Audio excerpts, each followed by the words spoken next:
Hey guys, how are you doing today? Today I'm bringing you the continuation of Eldritch Gods. This series is really difficult to make, guys, seriously, because I have to translate it directly from Chinese. But the story is so good that it's absolutely worth bringing it to you.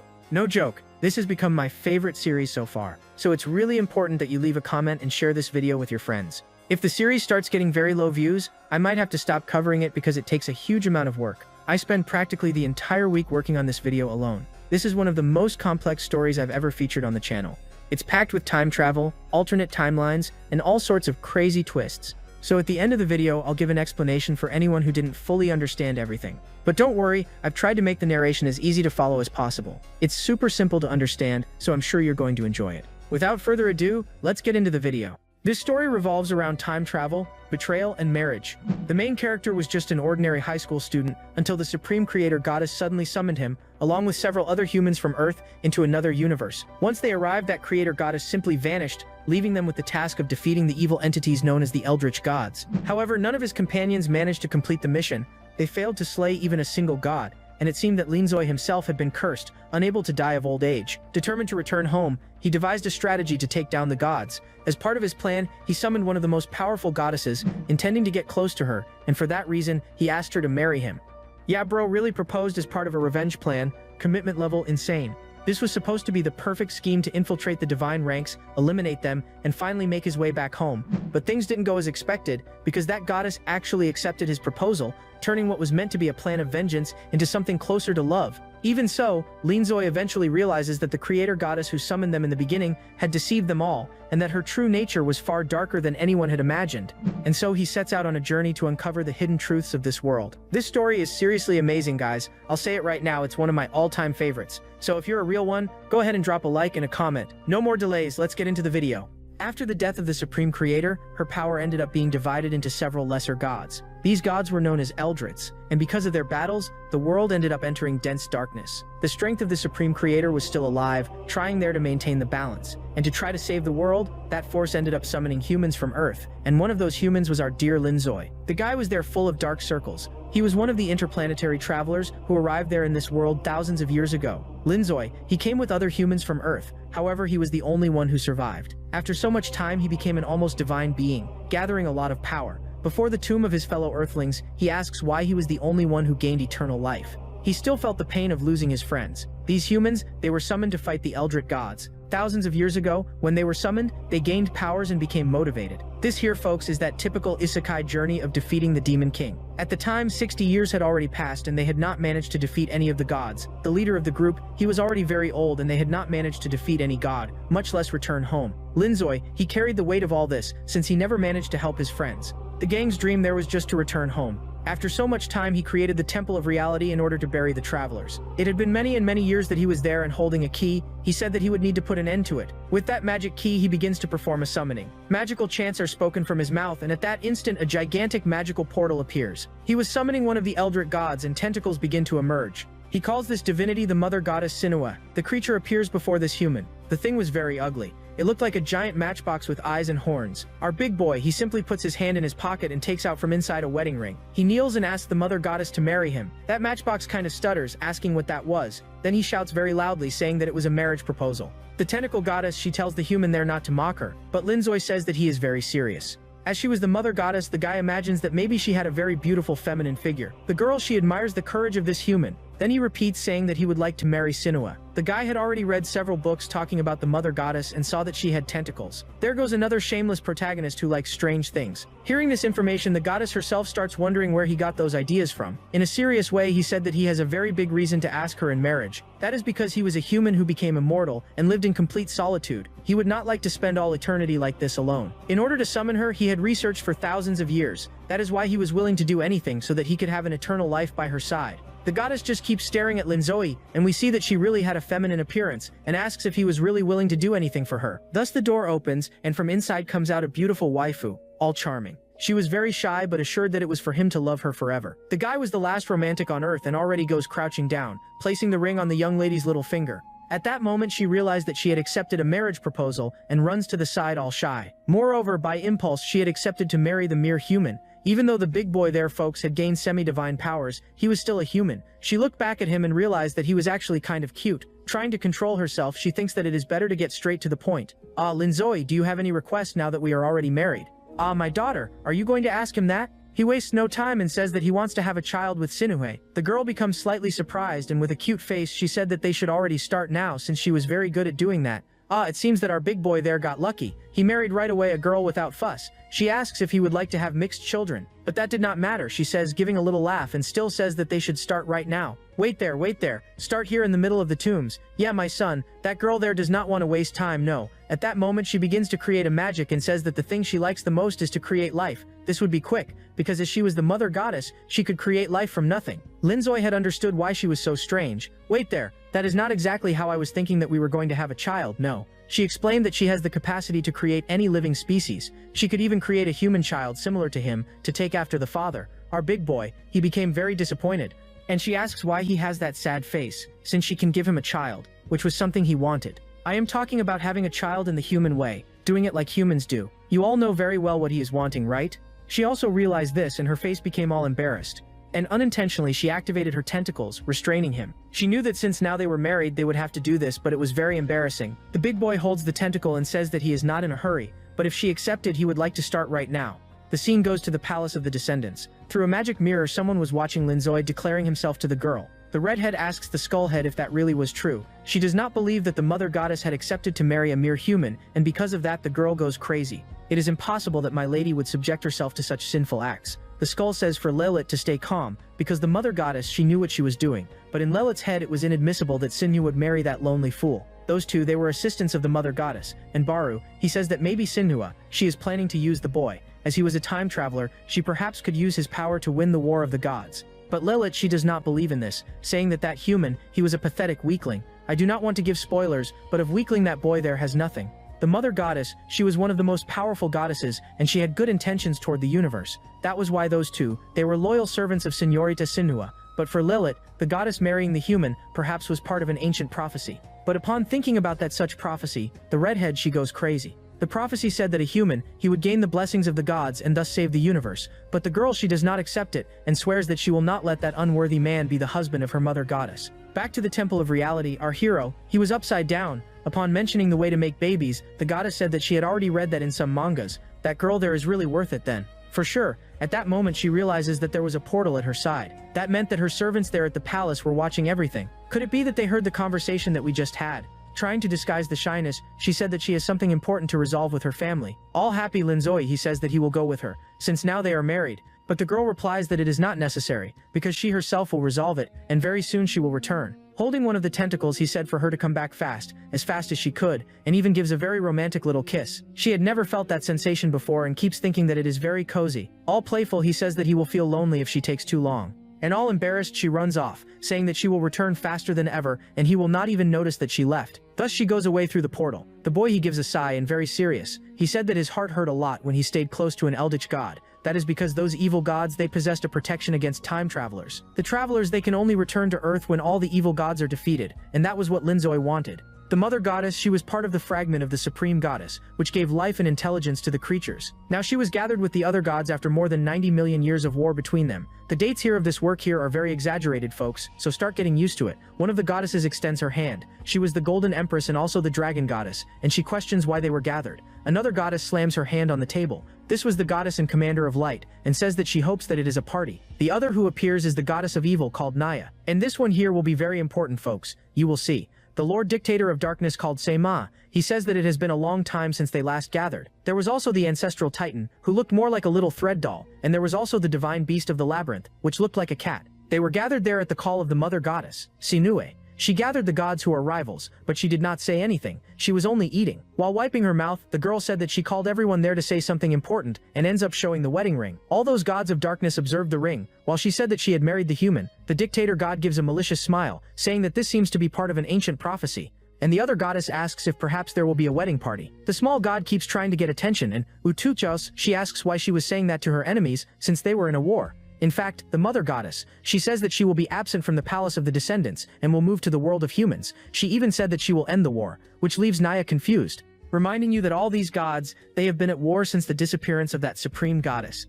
These gods of darkness, they were only fragments of the main goddess. The scene returns there to the Temple of Reality. Lin Zoi, he was worried about the delay of his new wife. He uses magic to light a flame, and at that moment notices the arrival of someone. It was one of his companions who was also transmigrated to this world. This was a spirit that materialized because of Lin Zoi's memory. The guy makes a joke saying that it has been so long that his friend does not even remember the face that he had. Lin Zoi, I have been dead for so long that you do not even remember my appearance anymore. Our protagonist said that it had already been 95,820,000 years and 315 days since he had died. Damn, you remember the exact time but you cannot remember my face. At that moment, another of his companions who had also died appears. She asks if Master Lin Zoi remembers her. The big boy, he said yes, and she was called Shinan, who had transmigrated with him, and she died 90,300,000 years and 133 days ago. The girl, she becomes relieved because the master remembered her. The guy is so shameless that from that one there he remembered the face, right? He ends up revealing that he was planning to take all of them back to Earth. He made the first part of the plan, which was to marry the mother goddess. He looks ahead and sees all his human companions from Earth who were transmigrated together with him. But all those there ended up dying. He asks for forgiveness and said that there is no way to take them back home without defeating all the Eldred gods. And back at the royal palace, the mother goddess, she was inviting her enemy brothers to the wedding.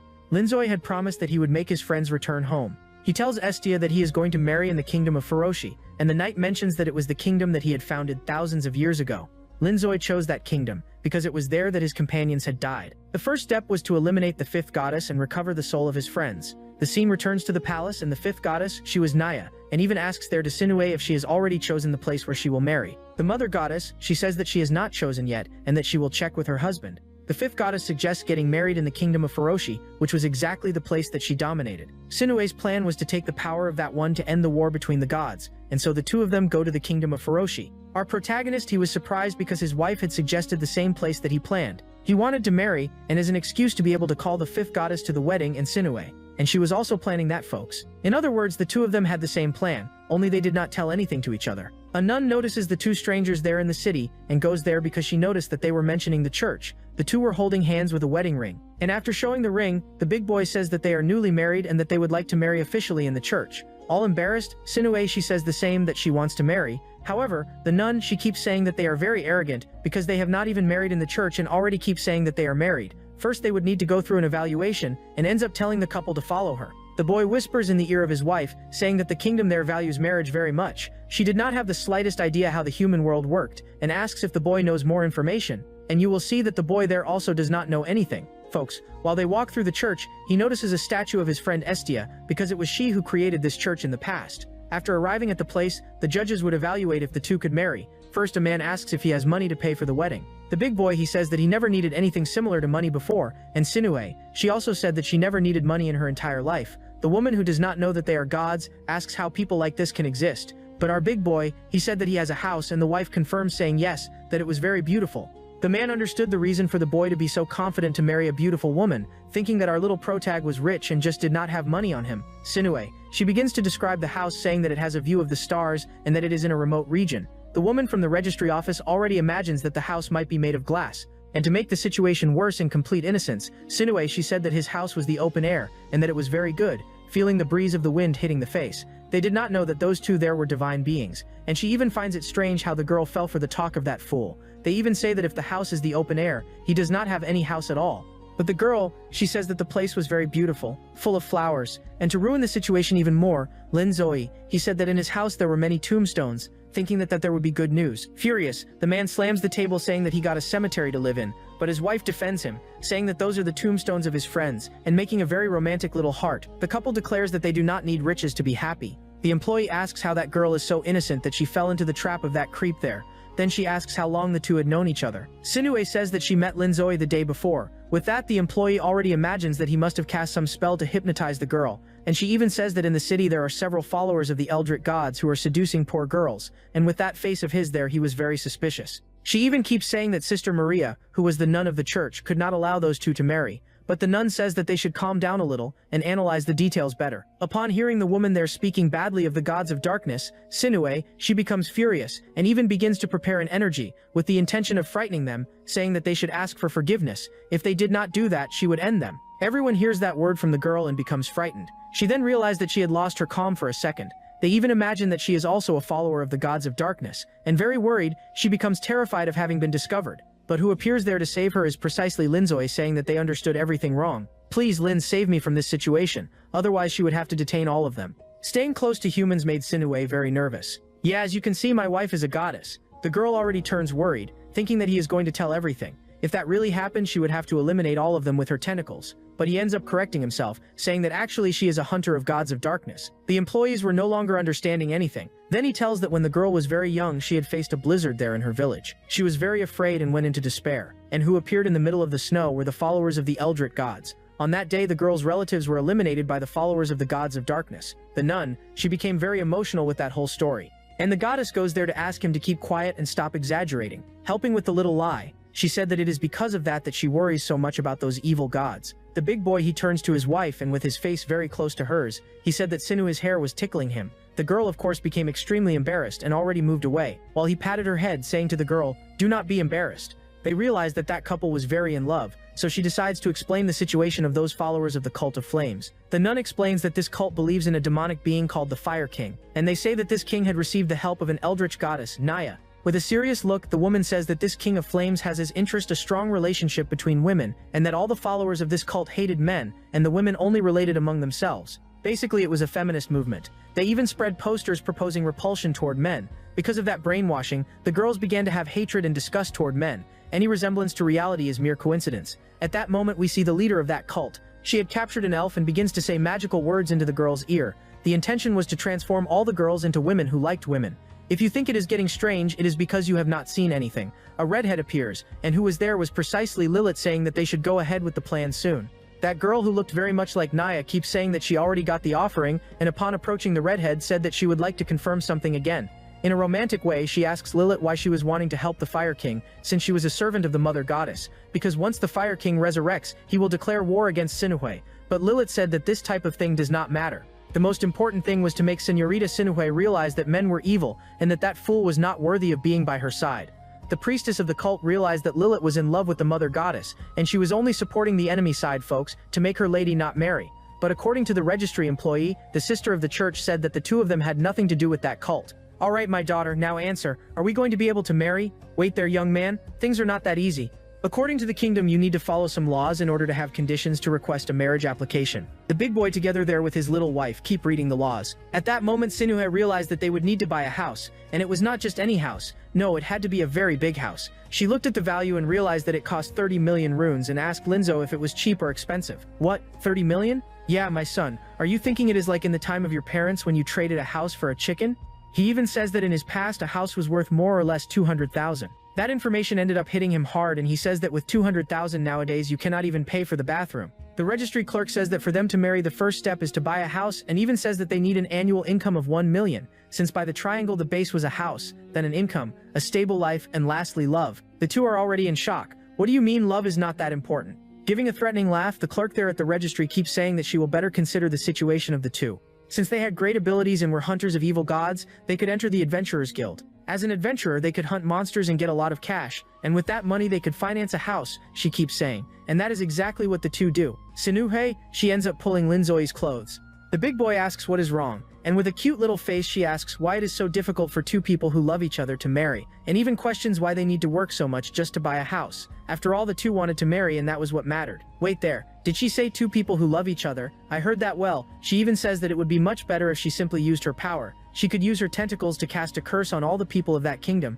All of that to convince them to accept the marriage of the two. But Linzoe, he pats his wife's head and tells her to stay calm. He even decides to start calling her Naive, because the name Sinuhe was the name of an evil goddess, and people could start suspecting them. Naive, she accepts this new name just to disguise, and even comments that she will spend the rest of her life with him. It does not matter whether people accept it or not. And looking there at the church, he says that the two are already married and only want the church license, but what matters is their feeling. He even looks at the girl and says that it is difficult, because in fact they are not from this world, therefore they should adapt. Upon hearing these words, the girl, she becomes all flushed and ends up accepting to do his method of working in the guild and managing to gather some cash. But unintentionally, she ended up releasing her magical tentacles, and our hero had to go there to erase their memory. Every time the girl's mood changes, she ends up releasing those tentacles. At the end of the afternoon, they go to the Adventurers Association. When they arrive there, the guild leader, he apologizes because the receptionist is kind of missing in the last few days. He tells there to Naive that the guild receptionist, she was kidnapped by the cult of the worshippers of Eldritz. And Knife, she becomes all angry saying that this cult is tarnishing the image of the gods. But our big boy, he tells them to leave that for later, and that they should do the registration in the guild. And all happy, he asks the old man what the process is to be part of the Adventurers Guild. The old man looks at those two young people and does not put much faith that they were powerful. And taking them to a forest, he said that the first part of the process would be to measure the combat strength of the two. Sinue, or rather Knife, she becomes all happy saying that she wants to participate. Wait there. This young lady is called Sinue. Sinue is the name of an eldritch goddess, but that does not matter. Our hero is Linzoya. He goes there to touch the crystal. According to the old man, the big boy only needed to concentrate a little mana in the palm of his hands, and that is exactly what he does.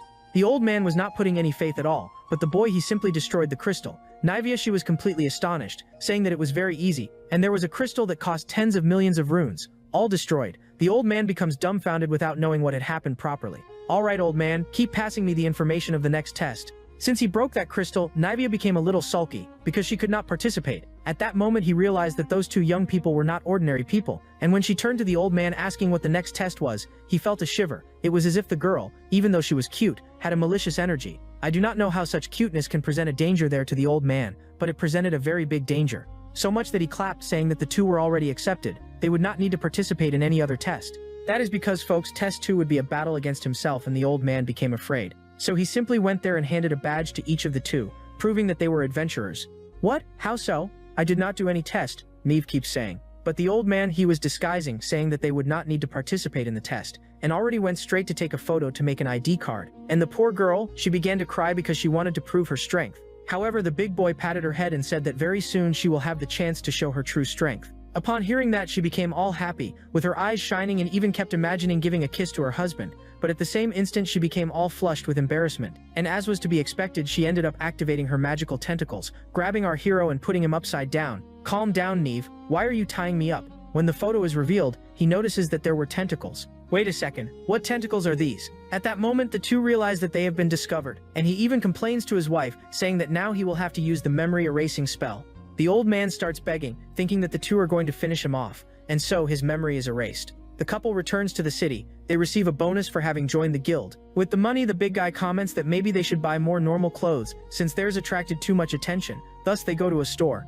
The author of this work seems kind of obsessed with airbags. The saleswoman with gigantic airbags asks what kind of clothes the couple wants. Our hero says that he wants Neve to wear something very beautiful. He also comments that it needs to be useful clothing for the task, leaving the girl confused. Just by looking at this shameless guy's face, you can already imagine what he wanted, right? But she starts by choosing cute clothes and even thinks that maybe he likes something darker, gothic style. With a cute little face, she imagines herself in the outfit, saying that this way she really looks human. That way she ends up wearing a gothic dress and asks if he liked it. The shameless guy says that the outfit covers too much. Then she turns to the side and asks if now it is better. However, he has an idea and tells Nive to take off the dress, because he himself is going to wear it. What, Linzoy? You want to wear this dress? Thus he puts on the piece and asks the girl if it looks good. Paralyzed, she wonders if her husband really likes women. Completely embarrassed. She already knew that he had strange hobbies, since he liked tentacles, but she did not imagine that he was this weird. Even the saleswoman comments that this is a customer with good taste. I bet she said that just to sell the product. Then the big guy whispers to his wife that actually he is going to use the dress as a disguise. Before she could say that out loud, he covers her mouth. Calm down, my girl, you will understand when I explain it better. Next she tries on some clothes, and the shameless protagonist just keeps asking for pieces that cover less. At that moment she sees an outfit that she thinks is very beautiful. And look, this part I will have to soften a little, because YouTube has been on my case. Next she tries on another outfit that looks very good. I bet at that moment our hero almost had a nosebleed. As she becomes shy, her hair gains tentacle tips. At that moment the boy has a very big hemorrhage and even gives a thumbs up, saying that he loved the outfit. Feeling blessed, he comments to himself that those tentacles are wonderful. I confess to you that it is even embarrassing to narrate this here. The scene changes. Now it is night. The big guy is using his disguise, yes, that little gothic dress. When they arrive at the place where he suspected the cult to be, there really are several hooded people. Neves asks what is happening, and the hero, holding a flashlight, just says to follow the flow. Thus they begin to follow the hooded figures. Sanuki comments that fog looks familiar, and remembers the woman from the church, who said that several women are being kidnapped by an evil cult. Meanwhile, the people chant an enigmatic song. A white-haired girl turns around, saying that they are about to resurrect the true great king. She looks very much like Naya, and states that only the last sacrifice is missing. Upon seeing her sister goddess, the girl becomes frightened. Linzoe asks if she knows that girl, and Naya plays it off saying that maybe it is not the goddess she knows. Our big guy already suspects that perhaps Naya is granting magic to the woman, that is why the resemblance. Trying to play it off, the girl asks how he managed to get in there, and if it has anything to do with the clothes he is wearing. Holding the dress, he confirms yes, it was exactly because of it. He discovered that the store was just a front to recruit members for the sect. The gray fog around the people was a magic that made them invisible. Sinuhe even asks how he realized that woman was part of the cult since she did not seem suspicious. Then the big guy remembers a friend from the past who was transmigrated together with him, a very shameless guy who knew how to notice certain things about women. Further ahead, there was even a man wearing feminine clothes. At that moment, the leader of the sect notices two people whispering. She approaches and asks Lil to check why those two members will not stop talking. The redhead says she will check and already prepares a spell, stating that she will shut the chatterboxes up. However, when she looks back, she sees her very own lady. It was the mother goddess who was there. Hey, she also notices a little redhead with horns. Wait a second, that girl over there, she seems to be Listlet. So the girl backs away and crouched down. She starts to cry, thinking that she was discovered. She even imagines that if by chance the mother goddess finds out that she was participating in this cult, she could be eliminated. And since she was in love with Sinue, she already starts having some slightly wrong ideas. She was truly in love with the goddess Sinue, and this would be a great way to lose her life. The leader asks why Listled was crouched down and she starts pretending, but since she had already gone this far, she could not turn back. As she stands up, she keeps her back turned and says that they need to continue the ritual. All of this would be to summon the fire god. Linzoy asks Sinue why she was so tense, and she knew that the one there was Listled, but she keeps pretending, saying that it seems she saw someone she knew, but it was a mistake, and all Listled wanted was for her mother goddess not to truly fall in love with this goofy boy. Finally, the time had come for them to begin their prayer. I will call it prayer so as not to say something else. The leader ends up launching fireworks. This place was precious because of the founder of the church and also the founder of the organization, Linzoy. She says that those two had disrupted the Fire King's plans in the past. A girl was upside down screaming, and the leader says that thanks to the sacrifice of this elf, they will be able to free the Fire King, and thus the ritual begins. Our hero, together with his wife, they were much farther back, and were not hearing anything. He only heard someone talk about his name Linzoy, but he could not properly understand what they were saying.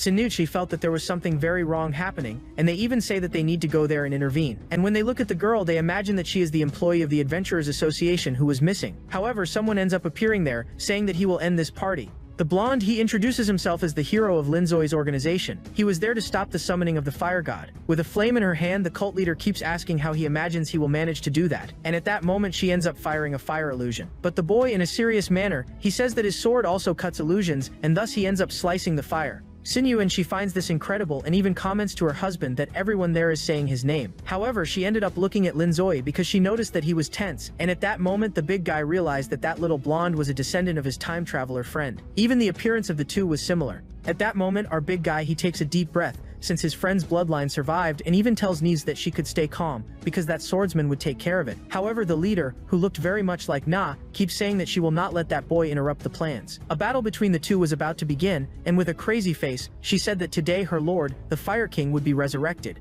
But at that moment, Linzoy, he ends up using a spell at the tip of his finger and fires upward. The people there do not understand anything, and even the leader, she asks what that was. At that moment, all the followers there of the cult fell unconscious. What? How so? What happened? The mist had dissipated, and the little blonde tries to understand. The guy even thinks that it was himself who did that, and starts pointing the sword at the girl, threatening her. He was thinking that it was his sword that had made that power, and ends up firing a burst of energy. A little sad, the girl asks why her ritual had failed, but Lilith tells Naya that there is no time for her to be sad. At that moment, she ends up summoning her whip, saying that she will fight against that boy. She blocks the burst of energy from the hero's sword. The cult leader, she realizes that she could not give up, but for now they would retreat and would perform a ritual later.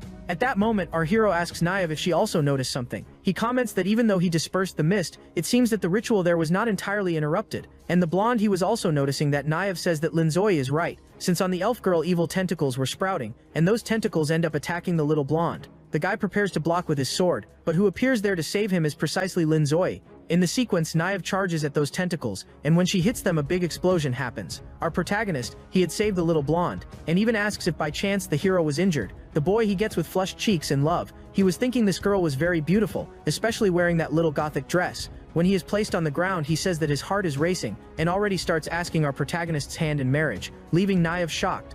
At that moment, Naive runs out and hugs her husband, saying that they are already a couple. Wait a second, you two are a couple of women in love. Linzoy. He admits that, in fact, he is not a woman, but rather a man, and only used that outfit as a disguise. He even lifts the dress to prove that he is not a girl. Upon seeing that, the little blonde gets scared, but in the sequence he says that he does not care about that, and that he would like to form a couple with him. Immediately Nivea, she starts asking if by chance her husband has no shame, but our hero hugs his wife saying that he only has eyes for her. And of course the girl, she gets completely melted with love. And meanwhile, the blonde hero, he realizes that he was pushed aside. Next they say that they need to check if the elf was okay. The scene changes to the next day and they were at the church door. Our hero explained the whole story to the little blonde and he understood everything. Then the guy introduces himself saying that his name is Heaney and says that he is part of the Salvation Society that was created by the legendary hero Linzoi. He says that the members of this association are trying to fight all the eldritch gods and even their followers. Our protagonist and Sinue say that they have already heard about this organization. The guy points his finger at himself and says that he descends from the heroes who were transmigrated to this world many years ago. The big guy even says that he is the founder of the Salvation Society and that his full name is Linzoi. But of course the little blonde was not going to believe that. Ah yes, alright, you are Linzoi. Yes, he was imagining that it was just another one of those idolatrous fanatics who kept saying that he was Linzoi. Then the boy said that if by chance he was Linzoi, he should say, the 3 rules were secret words. And Sinue asks if that was some kind of joint code. All excited, the guy said that they were the secret words that identified the members of the Salvation Society. The more secret words you made, the higher was a member's status within the society. So, if by chance the boy there who claimed to be Linzoi knew at least 3 secret words, he would already start to trust him a little more. With a face he says half of a sentence that belonged to a secret code. And all of this was basically old memes from Earth. And that is why our hero knew all of them, since it was he who brought them to this world. Next, the blonde speaks a little more of the second sentence that he knew, and Linzoi with a bit of boredom continues reciting the sentence that was the second code. The blonde was already running out of patience, believing that maybe this really was the true Linzoi, and all excited our hero keeps fooling around while he was saying the secret words. At that moment the guy gave in and said that probably this was the Lord Creator and even apologizes for having doubted him. I did not explain the secret phrases because they were Chinese meme jokes. Even I myself could not understand the little jokes. So alright,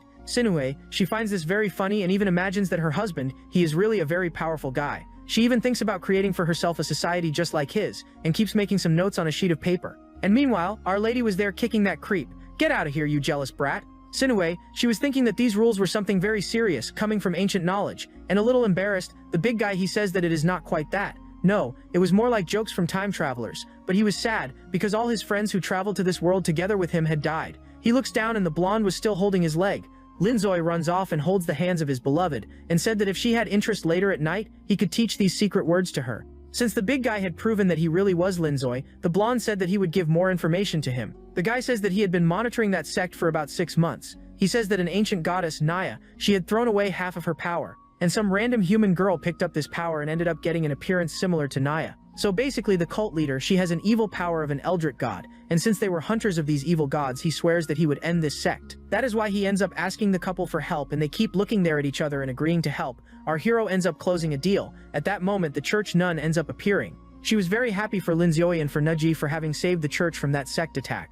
With that, they also proved that they had a lot of power. Extending her hand, she says that they will be able to marry, but first they would need to buy a house. That is why she would take them to the bank. All happy Najif, she said that it is very easy to earn money. At that moment, Naya was passing near them and said that she had found the time traveler. At that moment, Sinuha realized that her sister was there, and the girl ended up using a spell of magical lines to restrain the big guy. She says that if by chance they do not answer her question, all those people would die.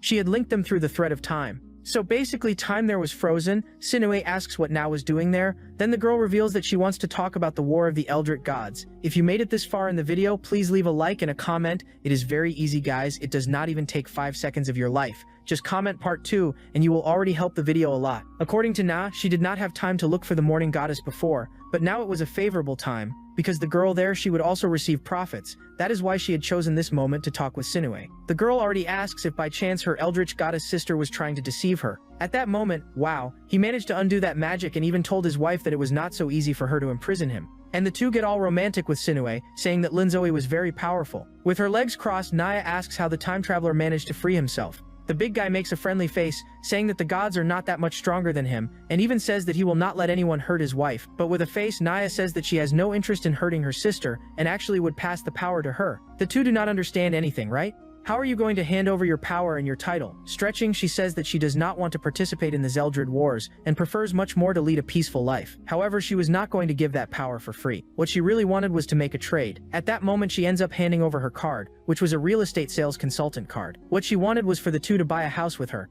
All discouraged, she says that she wants to live in the human world, but it is very difficult to get a job. She had already been fired from several other jobs, but Sinui, she finds this very strange and even asks why Naya is giving up being a goddess to live with some random human using a fire magic. She says that Sinui she would never understand. She had already been visiting the human world for thousands of years.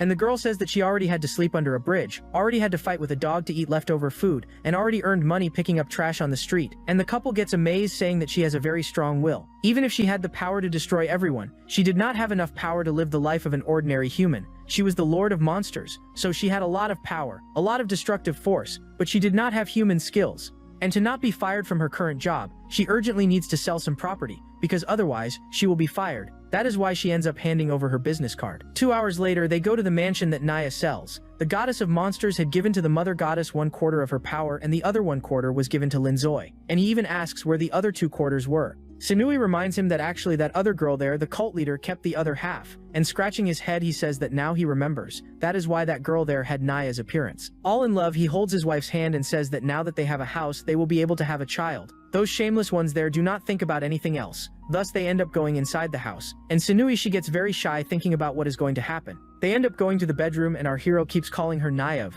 At that moment, she begins to feel strong impulses. You know very well what she is feeling, right?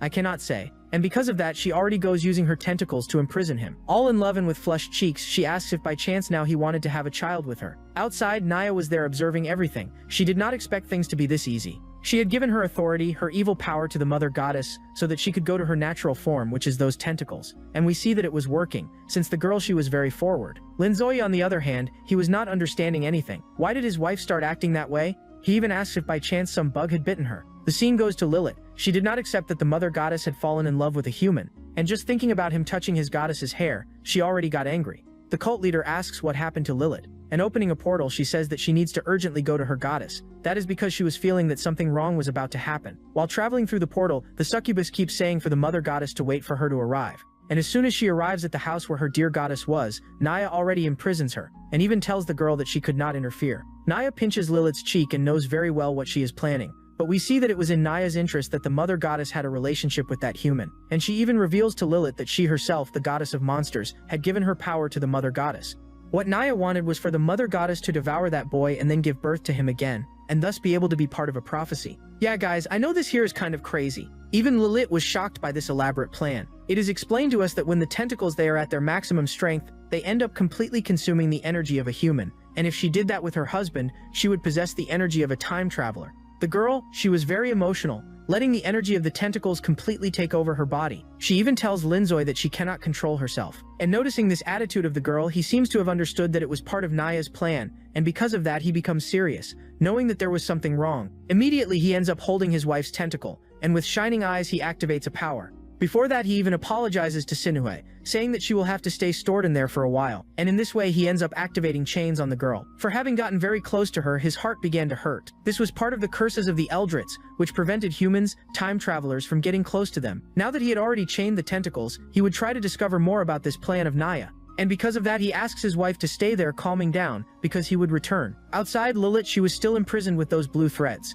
The goddess of monsters even starts making a little joke, saying that probably Sinue must have already devoured the human. But Lilith understands devour in a wrong way, guys. She starts thinking nonsense, and meanwhile Naz goes to get the baby that will be born because he would be part of the prophecy. But our big guy, he ends up appearing there behind, and asks if Naya had planned this from the beginning. He even makes a joke saying that this short goddess is much more powerful than he imagined, or rather much more cunning. A little serious, she asks how it was that he escaped from the tentacles, and Lilith keeps shouting, asking what that potato jerk did to her goddess. A little embarrassed, he says that they did nothing, and she is just in there resting. At that moment, Lilith realized that this human is much more problematic than she imagined. Probably he had a power greater than the gods. Those blue threads end up breaking. Linzoi tells the succubus to go in there take care of his wife, and as for the other goddess, the goddess of monsters, he would take care of her personally. After snapping his fingers, she begins to feel a strong wind. The tip of the boy's finger was glowing with the magical portal, and in this way she is teleported. Sitting on his throne, Linzoi gives only 5 minutes for her to be able to explain her entire plan. If she did not explain all her intentions, he would destroy her. At that moment, several chains go toward the girl and end up imprisoning her, leaving the girl in a somewhat embarrassing position there. She asks if by chance he is trying to embarrass her, and even says that this will not work, because she is the goddess of evil, and he was trying to embarrass her. Yes guys, he even brings there the spirits of the travelers who died just to see that embarrassing scene. She asks what his objective is, to bring those people to watch the scene. and the boy says that his true objective is to take all the transmigrators back to Earth. Looking at the hourglass, he says that her time is running out. Back at the mansion, Sinue and she was lying on the bed with Lil taking care of her. The redhead was wringing a wet cloth. That is because her goddess was with a fever, and this always happened when she released her maximum tentacle power. And thinking well, she imagines that that man there, the time traveler, is someone dangerous whom she should worry about.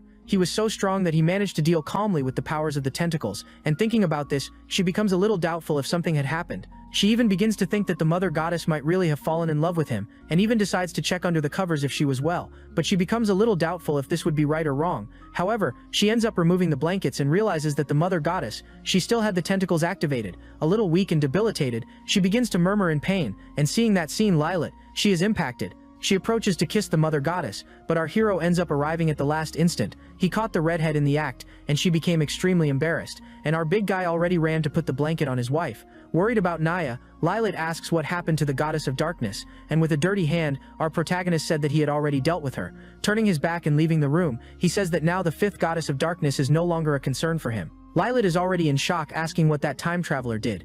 Could it be that Naya was killed by him? She still keeps imagining him saying that he will kill all the gods, and because of that this girl goes crazy thinking that the mother goddess will also be killed. But our big guy, he was there caressing his wife, saying for her to recover well, and even says for Lid to take care of his wife, because he had some things to do. Since he had gotten dirty, he was going to take a bath. The scene goes to the city of Will. Someone was coming out through a portal, and we see that it was precisely the fifth goddess of darkness. She was not dead, guys. Sweating cold, she starts celebrating, saying that at least there is still time for her to go to her job meeting, otherwise she would be fired. A little worried, she says that she really needs to sell more properties, otherwise she will be screwed with no work at all. And she even thinks that now that she sold the house there, that mansion to our protagonist, she will earn a good bonus. Meanwhile, Kid, he was taking a bath in his bathtub. He had already solved the problem of the goddess of darkness, and now the one of the god of fire was left. He had also managed to reduce that pain he felt in his heart when he stayed close to the Eldritch gods. He ends up being surprised with Lilet opening the door, and with a serious face she said that she would like to talk with Linzoi. She approaches and asks why he was approaching the mother goddess and shouting. She said that she would discover his real intentions. The guy says that even if he had some dangerous intention, he would not say anything, and he even stands up, asking if by any chance she would be able to stop him, and the girl keeps shouting, telling him to go sink into the water. He approaches while she was telling him not to come any closer, and the guy did not stop provoking the little redhead, saying that even if he hurt the mother goddess, Lilet could not do anything, but at that moment she ends up grabbing his neck and even threatens him with a blade. She says that if by any chance he is saying that seriously, he would be a dead man. But our big boy says that he is more afraid of that blade on the ground than in her hand, and even reveals that he had already known the 2000s of years ago. The kid, he was one of the writers, that is, he was one of the guys who exchanged correspondence with Senorita Sinue. But the little redhead, she does not believe in this nonsense. But wait there, were you by any chance the Sabu who sent letters to her? At that moment she began to believe in our big boy, and awkwardly scratching his cheek, he said that yes, he was the guy who kept sending correspondences. At that moment Lilet, she became discouraged.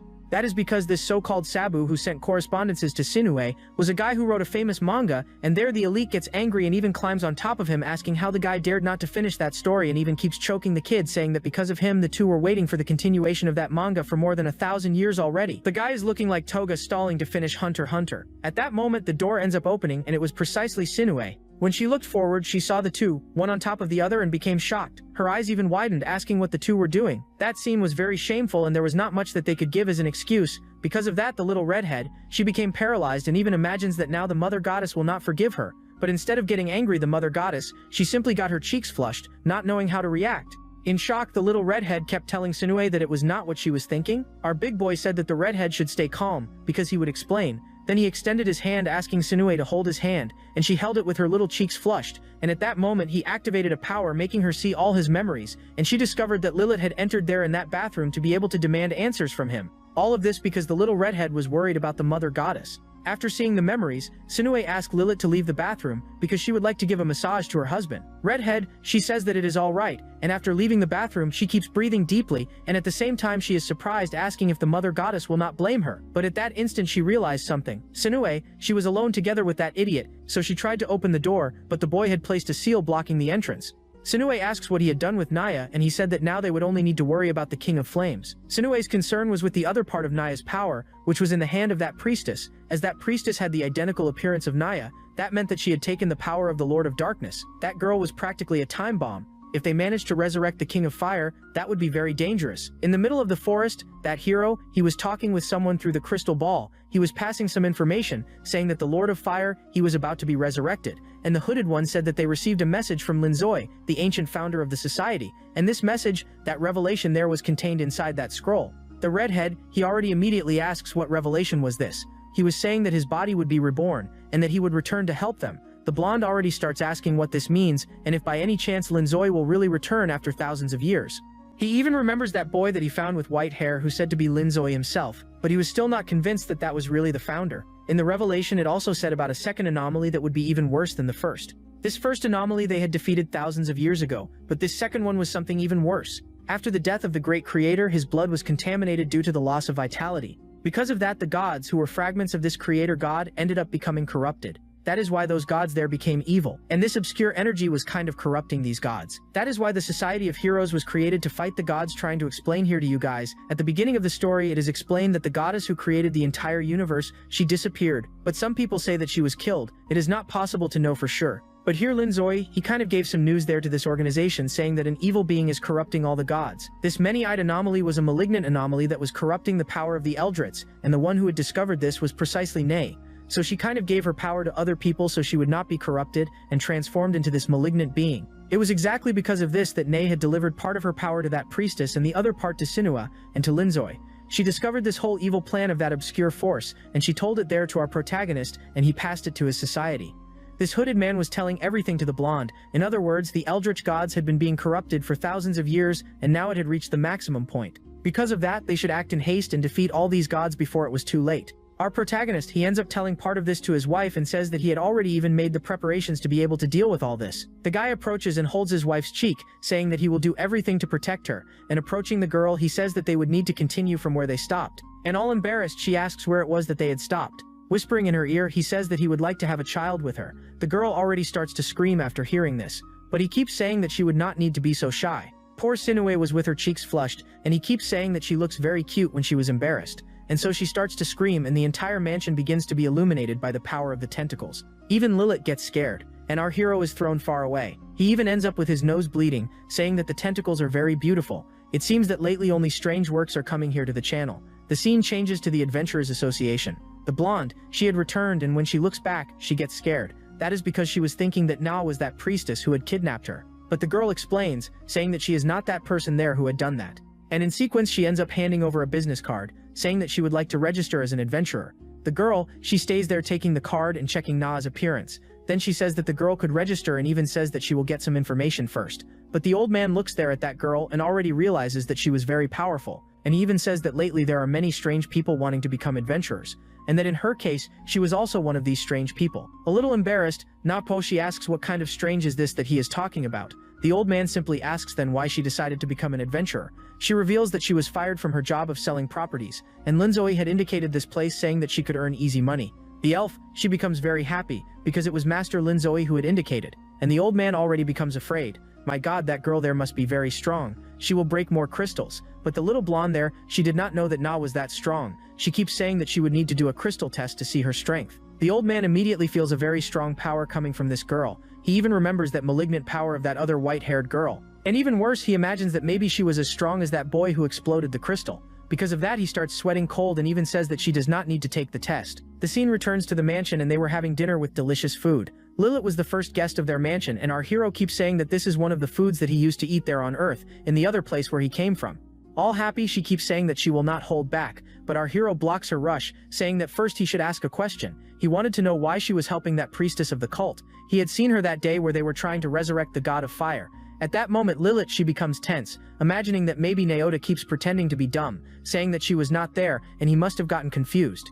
Sanuhe, she says that she also saw Lil, so the girl, she already starts to cry, saying that her mother will never forgive her again. Then she screams very loudly, saying that she is not interested in other evil gods and even tries to explain herself. She says that all she wanted was for our protagonist not to stay with the mother goddess. But then girl, he says that he would like her to act as a double agent. It was for her to pretend that she was part of that cult, and thus they would be able to obtain more information. Sanuhe, she had agreed with our protagonist to put Lilith as if she were an infiltrated agent. At that moment, someone knocks on the door and our protagonist says that there are other guests. Who was outside was precisely the blonde elf and Naya, the former goddess of darkness. She was a little afraid to appear there, And when he opens the door, the elf, she becomes very happy, thanking for the invitation. Naya, she tries to hide, and our protako asks how she had the courage to come to his house. However, he ends up letting the two enter. But Naya, she was very embarrassed and even said that she would stay outside there anyway. At that moment, Evelyn the elf, she realized that Lilith was there and even asked why this succubus is there in the mansion, since it was she who kidnapped her. However, Lilith, she tells the girl to calm down, and she ran to tell everything to the protagonist, saying that it was this redhead who had kidnapped her and taken her to that ritual. And the girl, she stays there without knowing what to say. Then she starts to cry,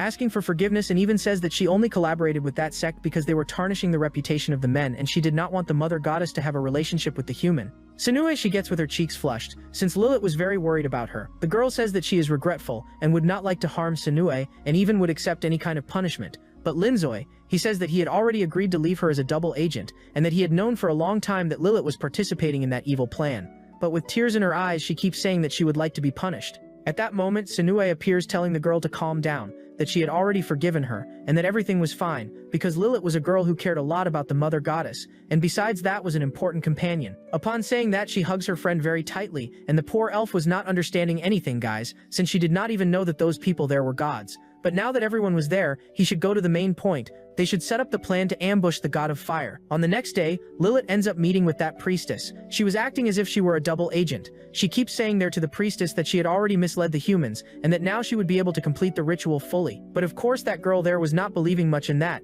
No, but in sequence she keeps advertising about the mother goddess, and the priestess keeps listening to everything. Lilith even says that the god of fire, he is not a good person, and that the mother goddess could satisfy all her desires. She still says that the other part of the power of the goddess of darkness is in the hand of the mother goddess, and also of the time traveler. Then the priestess asks what the heck this girl wants. Giving a smile, Lilith says that it is something very simple. What she would like was submission. Thus they end up taking the priestess to the mother goddess, and she was there sitting on a throne. The priestess, she was surprised since Na was identical to her, and the two even stay there kind of rivaling, saying which of the two was more beautiful. At that moment, Sinue, she ends up cheering. The girl there, she introduces herself to the mother goddess, saying that she is a priestess and that she was trying to resurrect the king of fire. But now Sinue, and she was there to satisfy her desires, and asks what the girl wanted. All this was a trap so that they could resurrect the king of fire and kill him again. Our hero, together with a blonde hero, they were there in the back, hidden, observing everything. The blonde keeps saying that Linzoi's wife, she had a malignant aura, and our hero, he keeps giving a laugh, saying that this maybe is his impression. The blonde even asks how he managed to make the priestess go to this place,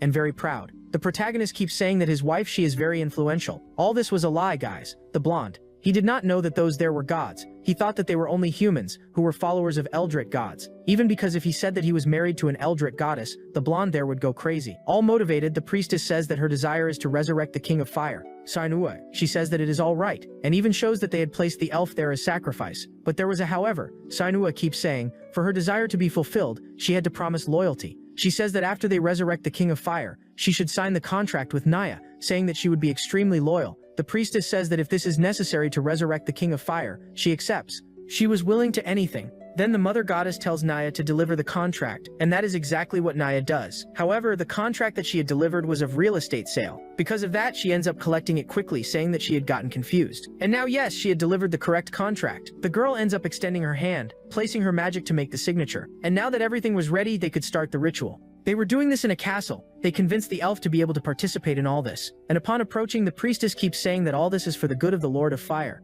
The contract had already been signed, and the hero wanted to invade there to defeat the girl. But our hero ends up touching his shoulder and tells the guy not to be so hasty and to wait for the right moment to act. He first would like the King of Flames to come out so he could fight against him.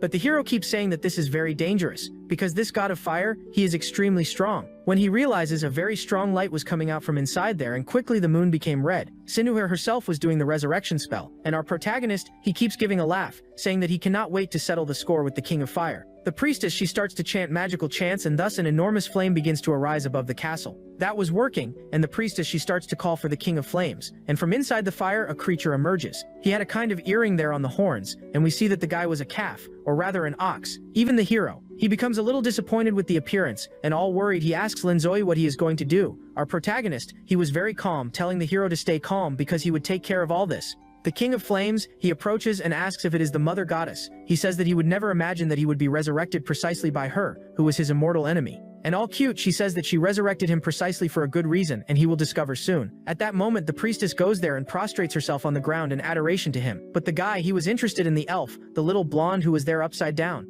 And the priestess, she gets with her cheeks flushed saying that she is willing to do whatever he wants, and the guy already extends his hand all shameless, saying that he wants to take her body. Remembering you that this guy here, he is extremely interested in relation between women, but the priestess, she tells him to let that elf go away and even offers her own body. However, Na keeps reminding the girl there that she had signed a contract and even shows there the paper that she signed, saying that the girl would be loyal to her. At that moment, the King of Fire realizes that the goddess of monsters was also there, and before the guy could pass a pickup line, our protagonist appears and even says a hello to the little calf. The guy already turns all angry, asking how this human appeared there, and giving a laugh, she says that she forgot to mention to him. That is because she and Linzoy now were married, that is why he was there too. The calf, he knew this boy and was there not understanding anything how a goddess married a human. At that moment, our protagonist, he activates a portal saying that the time of the King of Fire had already ended, thus he ends up teleporting, telling his wife that he will return soon. Thus the guy goes to the time room, and he had taken there the King of Flames and also Naka. She turns to Linzoy and says that his temple is getting more and more different, and the King of Flames, he already gets worried wondering why he came to stop in this place. Bringing a book, our hero mentions a fact that happened 90 million years ago. He remembers that Estia, who is the creator and founder of the church, had been killed by him. The guy keeps licking his lips saying that he remembers that girl very well. We realize that it was he, the King of Flames, who had eliminated the friend of our protagonist, that blonde who wore a blindfold on the eyes. And Linzoy even says that it was exactly because of this that he brought the little calf to his temple. In the past, Estia, she had met Nea, who was wandering the world of the humans. Quickly the two became friends and the little calf stayed watching everything. This guy was a true premium subscriber. He was very shameless and liked relationship between women. Because of that, he desired to take the body there of the little blonde to be able to stay with Nea, and he took advantage of this chance when she was alone. Linzoy, he closes the book finishing reading the story. He had brought this minotaur there back so that he would pay the price and still says that his sin is unforgivable, and pointing the finger to the calf, he asks if the guy accepts to fight again against Hestia. But the guy says that she already died a long time ago. That would be impossible, and even asks if by chance this idiot human thinks that he would be able to eliminate him. And at that moment the guy brings his magical fire axe.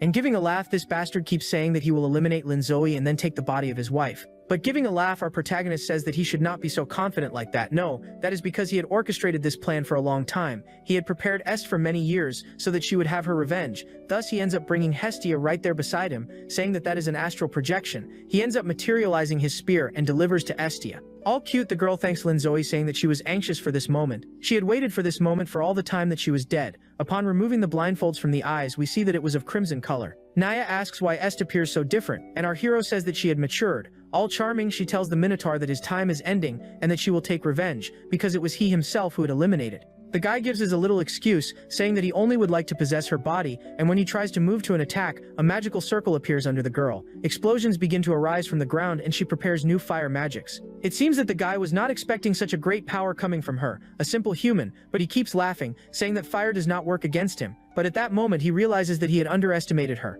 The girl's firepower was not any ordinary fire. The heat that she was creating was much stronger than he could withstand. Naya keeps watching all this and wonders how a human managed such a great power. That human there in front of her was rivaling against a god. Our hero, he had prepared several humans who died to be able to avenge their deaths, and all excited he says there that his friend is about to reveal the power that he so much prepared. Right above, up high, a sun was forming, a power of which the Minotaur was not prepared.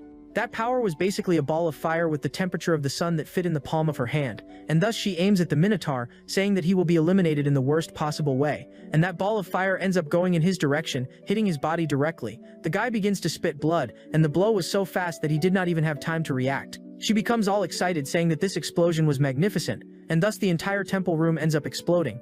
In sequence, she took the power of the god of fire, and in sequence, she went there to hug Linzoy, saying that all this is thanks to him. The crazy one here must not have liked it at all, right? Not even keeps saying that this boy there is a shameless fool, and even takes a photo with a magical spell, saying that she will show it to Sinuhe. Wait there, Estia, I am not managing to breathe right. The big guy asks if Sinuhe had already concluded the mission, and now that she had already managed to kill and take the power of the King of Fire, he was going to make the preparations and puts on a glove. Extending the hand, he says that it will hurt a little. Thus he begins to resurrect Hia, bringing her back to this world, and he was doing this through the power that she had obtained by defeating the King of Fire. Thus he removes all the shackles that were imprisoning her heart. Naya realized that those chains, they were placed by the very creator of the universe, and it was a curse that was in all the travelers. But now he was removing this curse completely from her. He was very serious and finally managed to break all the chains. The girl, she fell kneeling on the ground and celebrating. She tells Linzoy that it was a success. He asks if now she can remember the previous life, and looking at the stars she begins to remember little by little and gets with the eyes full of tears, and then she remembers her home there in Japan, and also remembers her family. All this before she was summoned to this world, and I keep wondering if our hero also remembers his home, guys, since it was not mentioned if he managed or not to remove these chains from his heart. Back to the mansion, Lily asks if by chance Naya will stay a long time there in the temple of our protagonist. Sunue says that she is busy with a very important mission and all in love. She says that she wants to prepare a very delicious food for when her husband returns. Lily did not want to say anything, but Sunue's food was not very good, and we see that her food was not even appetizing. It was more looking like poison, and the priestess who had eaten stayed there feeling sick, holding a ladle.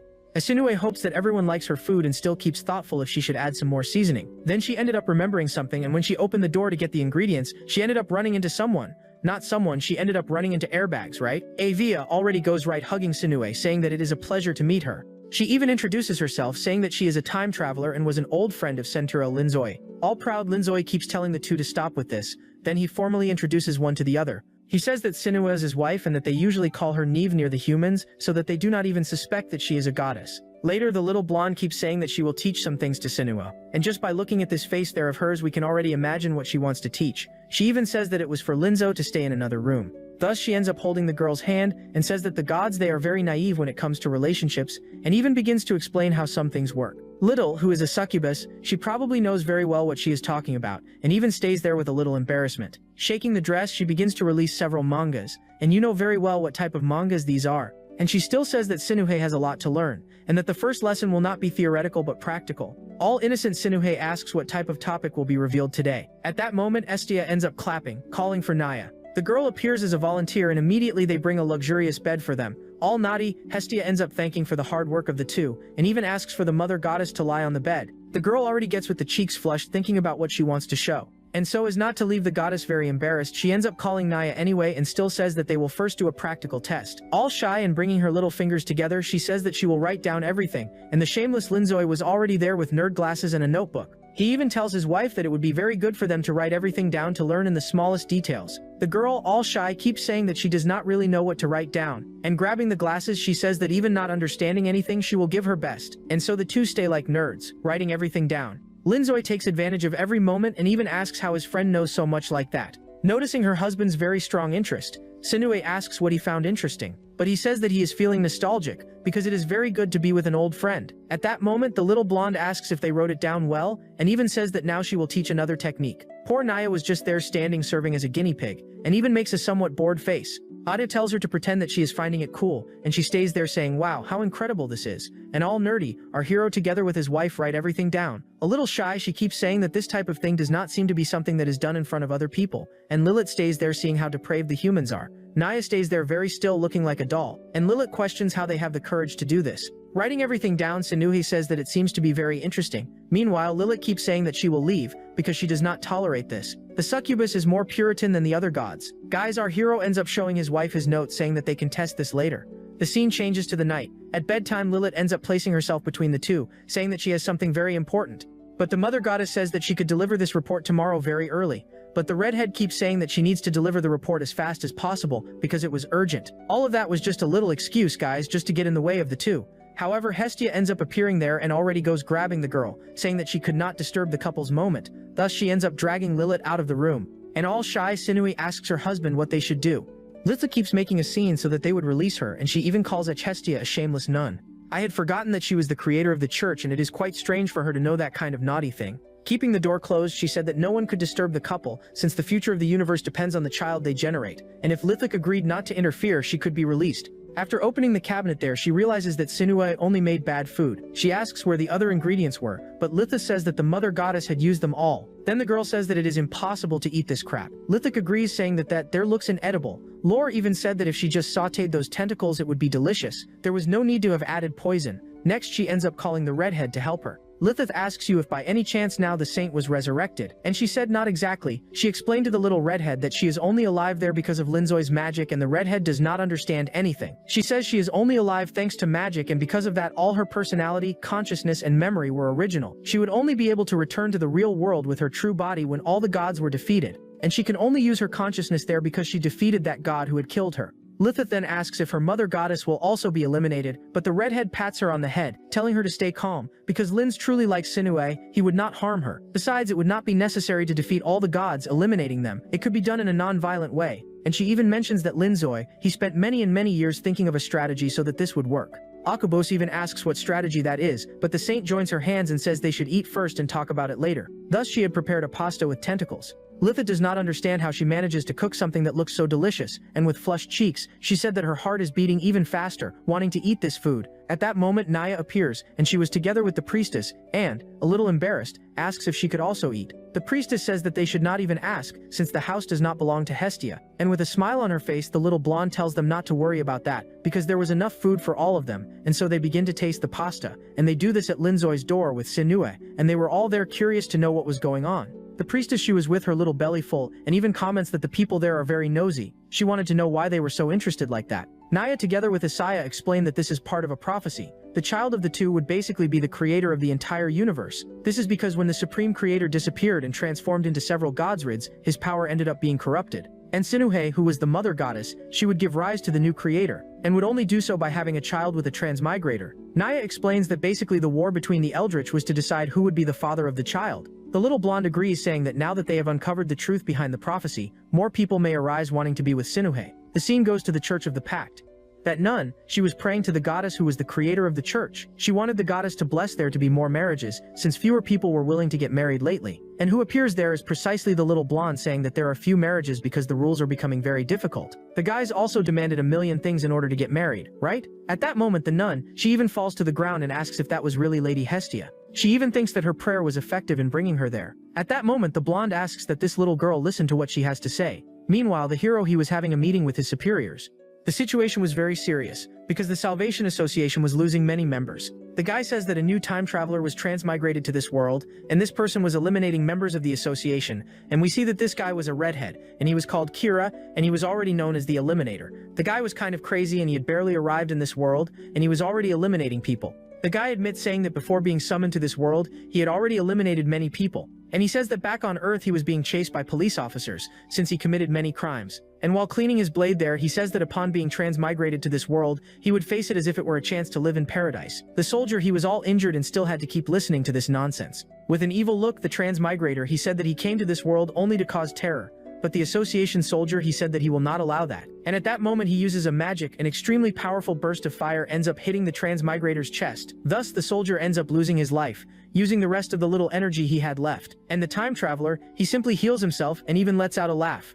And next he hits the soldier's body, saying that that trash dared to dirty his clothes. At that moment a portal opens and a boy comes out from inside it. He asks if this guy is a new time traveler who came from Earth, and even makes a joke, saying that he had made that soldier into pieces. Kira turns around and asks who that subject was. The boy says that his name is Zero, and he was also a transmigrant who came from Earth. Yeah guys, now I am no longer understanding anything. At the beginning our protagonist said that he was the last one remaining, and now another one has already appeared, who had already been there for a long time. But calm down, because all of this here will make sense. The redhead asks if he also is part of the Salvation Society, but Zero said no. In fact, he even was, but today he is not anymore. And he even says that his intention is to create a paradise, and would like to invite Kira to have fun. But for this paradise to work, first they should defeat Simon and also Hestia, who was a time traveler, just like them. The scene returns to the church. Hestia had asked the nun to bring all the marriage records, and looking at the rules, she told the nun that those rules were very harsh. And while twirling the pen, she kept saying that because of that it was being difficult for Linzoi and also for Sinuhe to get married. The nun comments that those two, they must be very important people, since even she was there trying to make the rules more flexible. And the little blonde explains that Linzoi, he is the original transmigrator, and also the strongest. And Miss Sinuhe, she was the mother goddess. And of course the nun already gets frightened.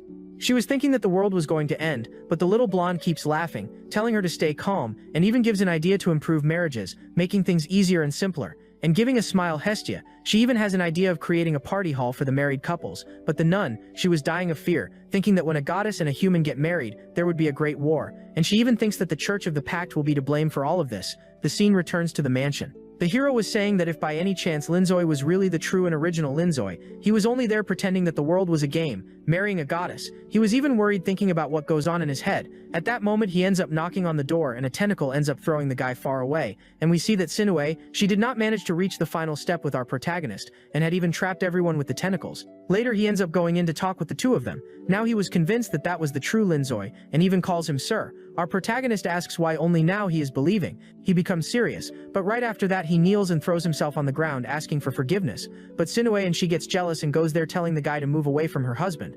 Next the guy recomposes himself and tells all the information that he obtained from the association. He also mentions an assassin who was Kira, who ended up being transmigrated to this world. He says that the guy is already being known as the Eliminator.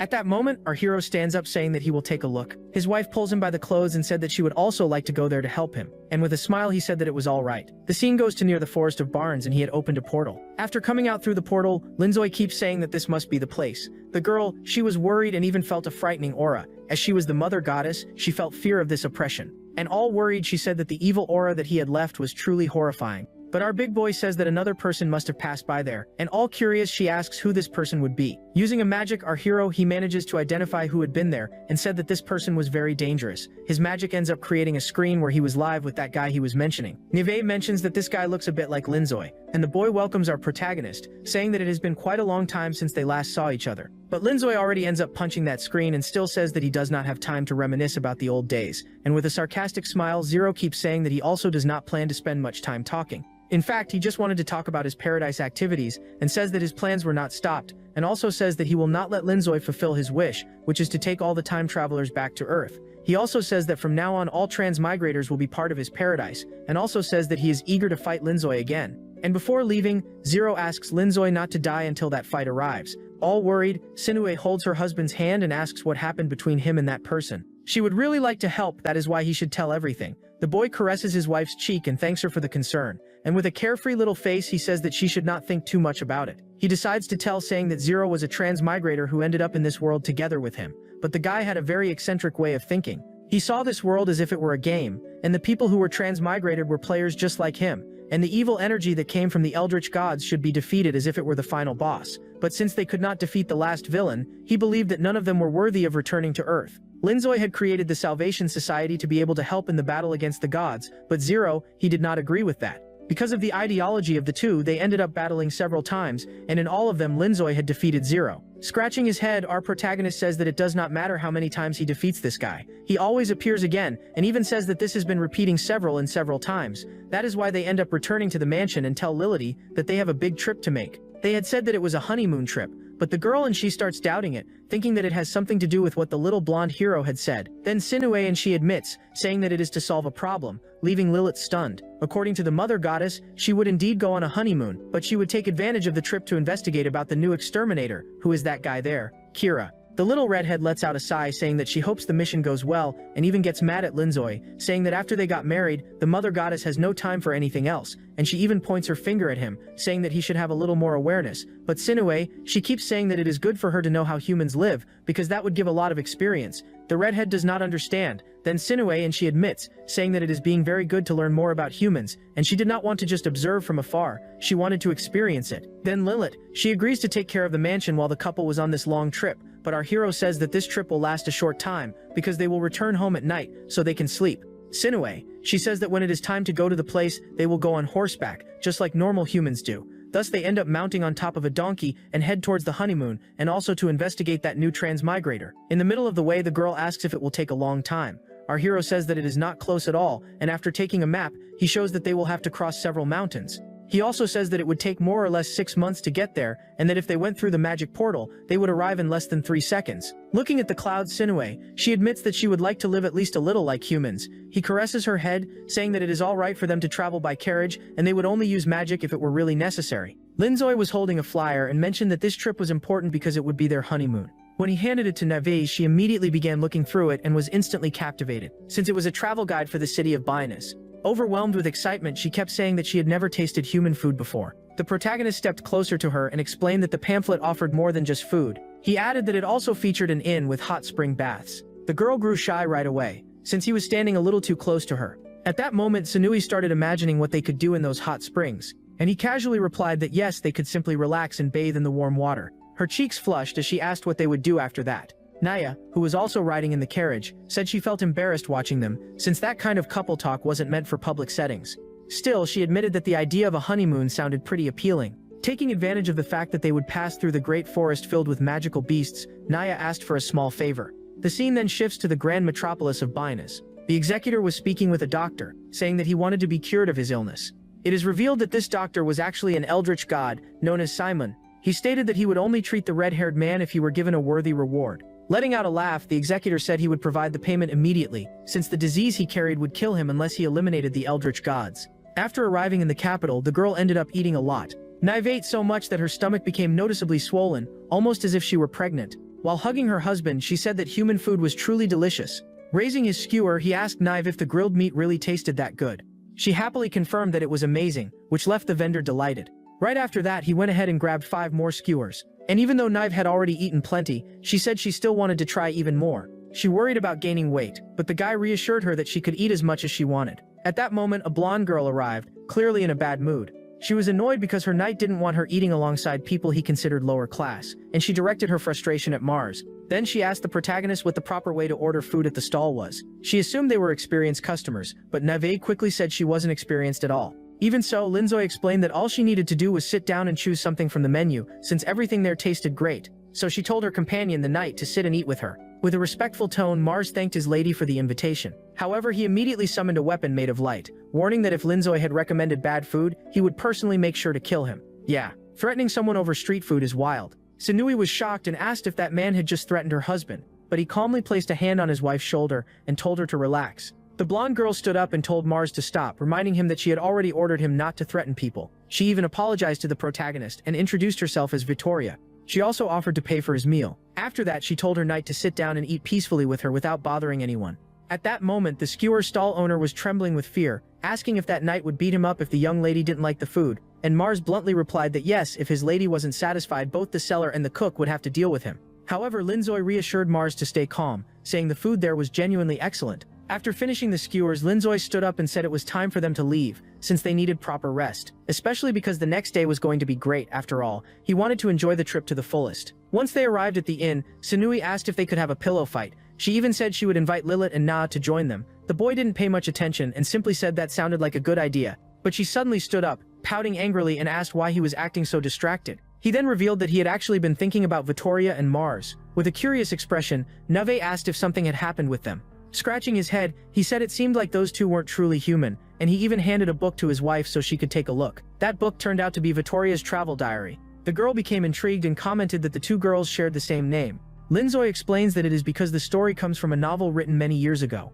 In that tale, a noble woman named Vittoria wanted to study medicine in the city of Binas. The reason behind her journey was to protect her knight. That knight did not live a normal life since his body was being controlled by Vittoria herself. According to the story, Vittoria developed an unhealthy obsession with Mars after his death. She refused to accept that he had passed away and left her behind. Because of that, she used magic to manipulate his body. While holding an orange, Linzoy reveals that her goal in studying medicine was to bring her beloved back to life. He asks Sanui if she knows of any eldritch god residing in that city, and she replies that it is the god Simon. That meant that once she reached Binas, she would seek out this doctor, Simon, in order to learn resurrection magic. The scene then shifts to the clinic in Binas. We see Simon running away, badly injured, while the executor chases him, declaring that he will eliminate all eldritch gods. He even says he feels disappointed, since that god turned out to be very weak. Simon admits that he is not a god suited for combat. He even shows a picture of the protagonist and his wife, saying that those two are far stronger and could be better targets for the executor. Letting out a laugh, the executor says that sounds interesting and decides to go after them instead.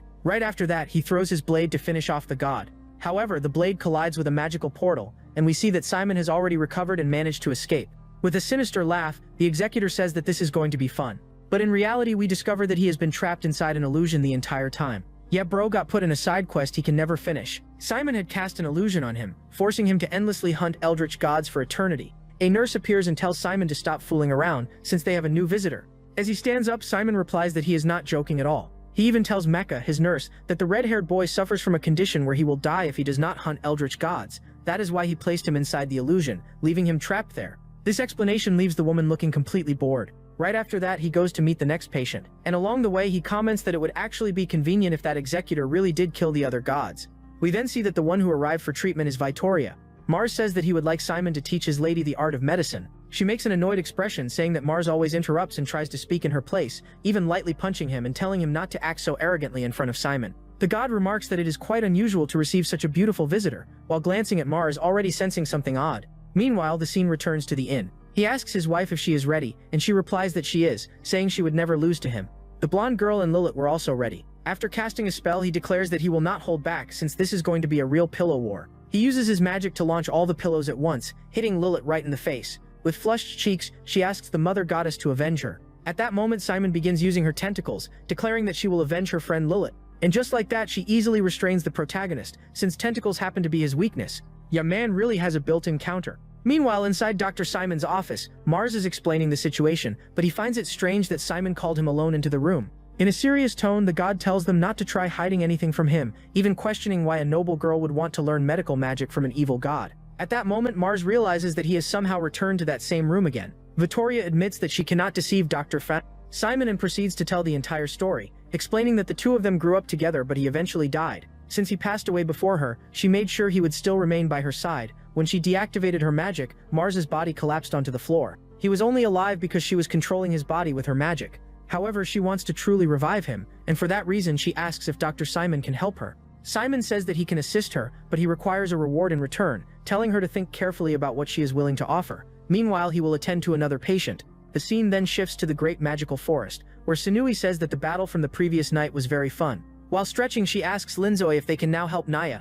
He replies that yes, since they are currently passing through the very forest where she requested that favor. Suddenly they come face to face with a giant carnivorous plant. Since Sinui was quite innocent, she asked if that was the fruit they were supposed to collect.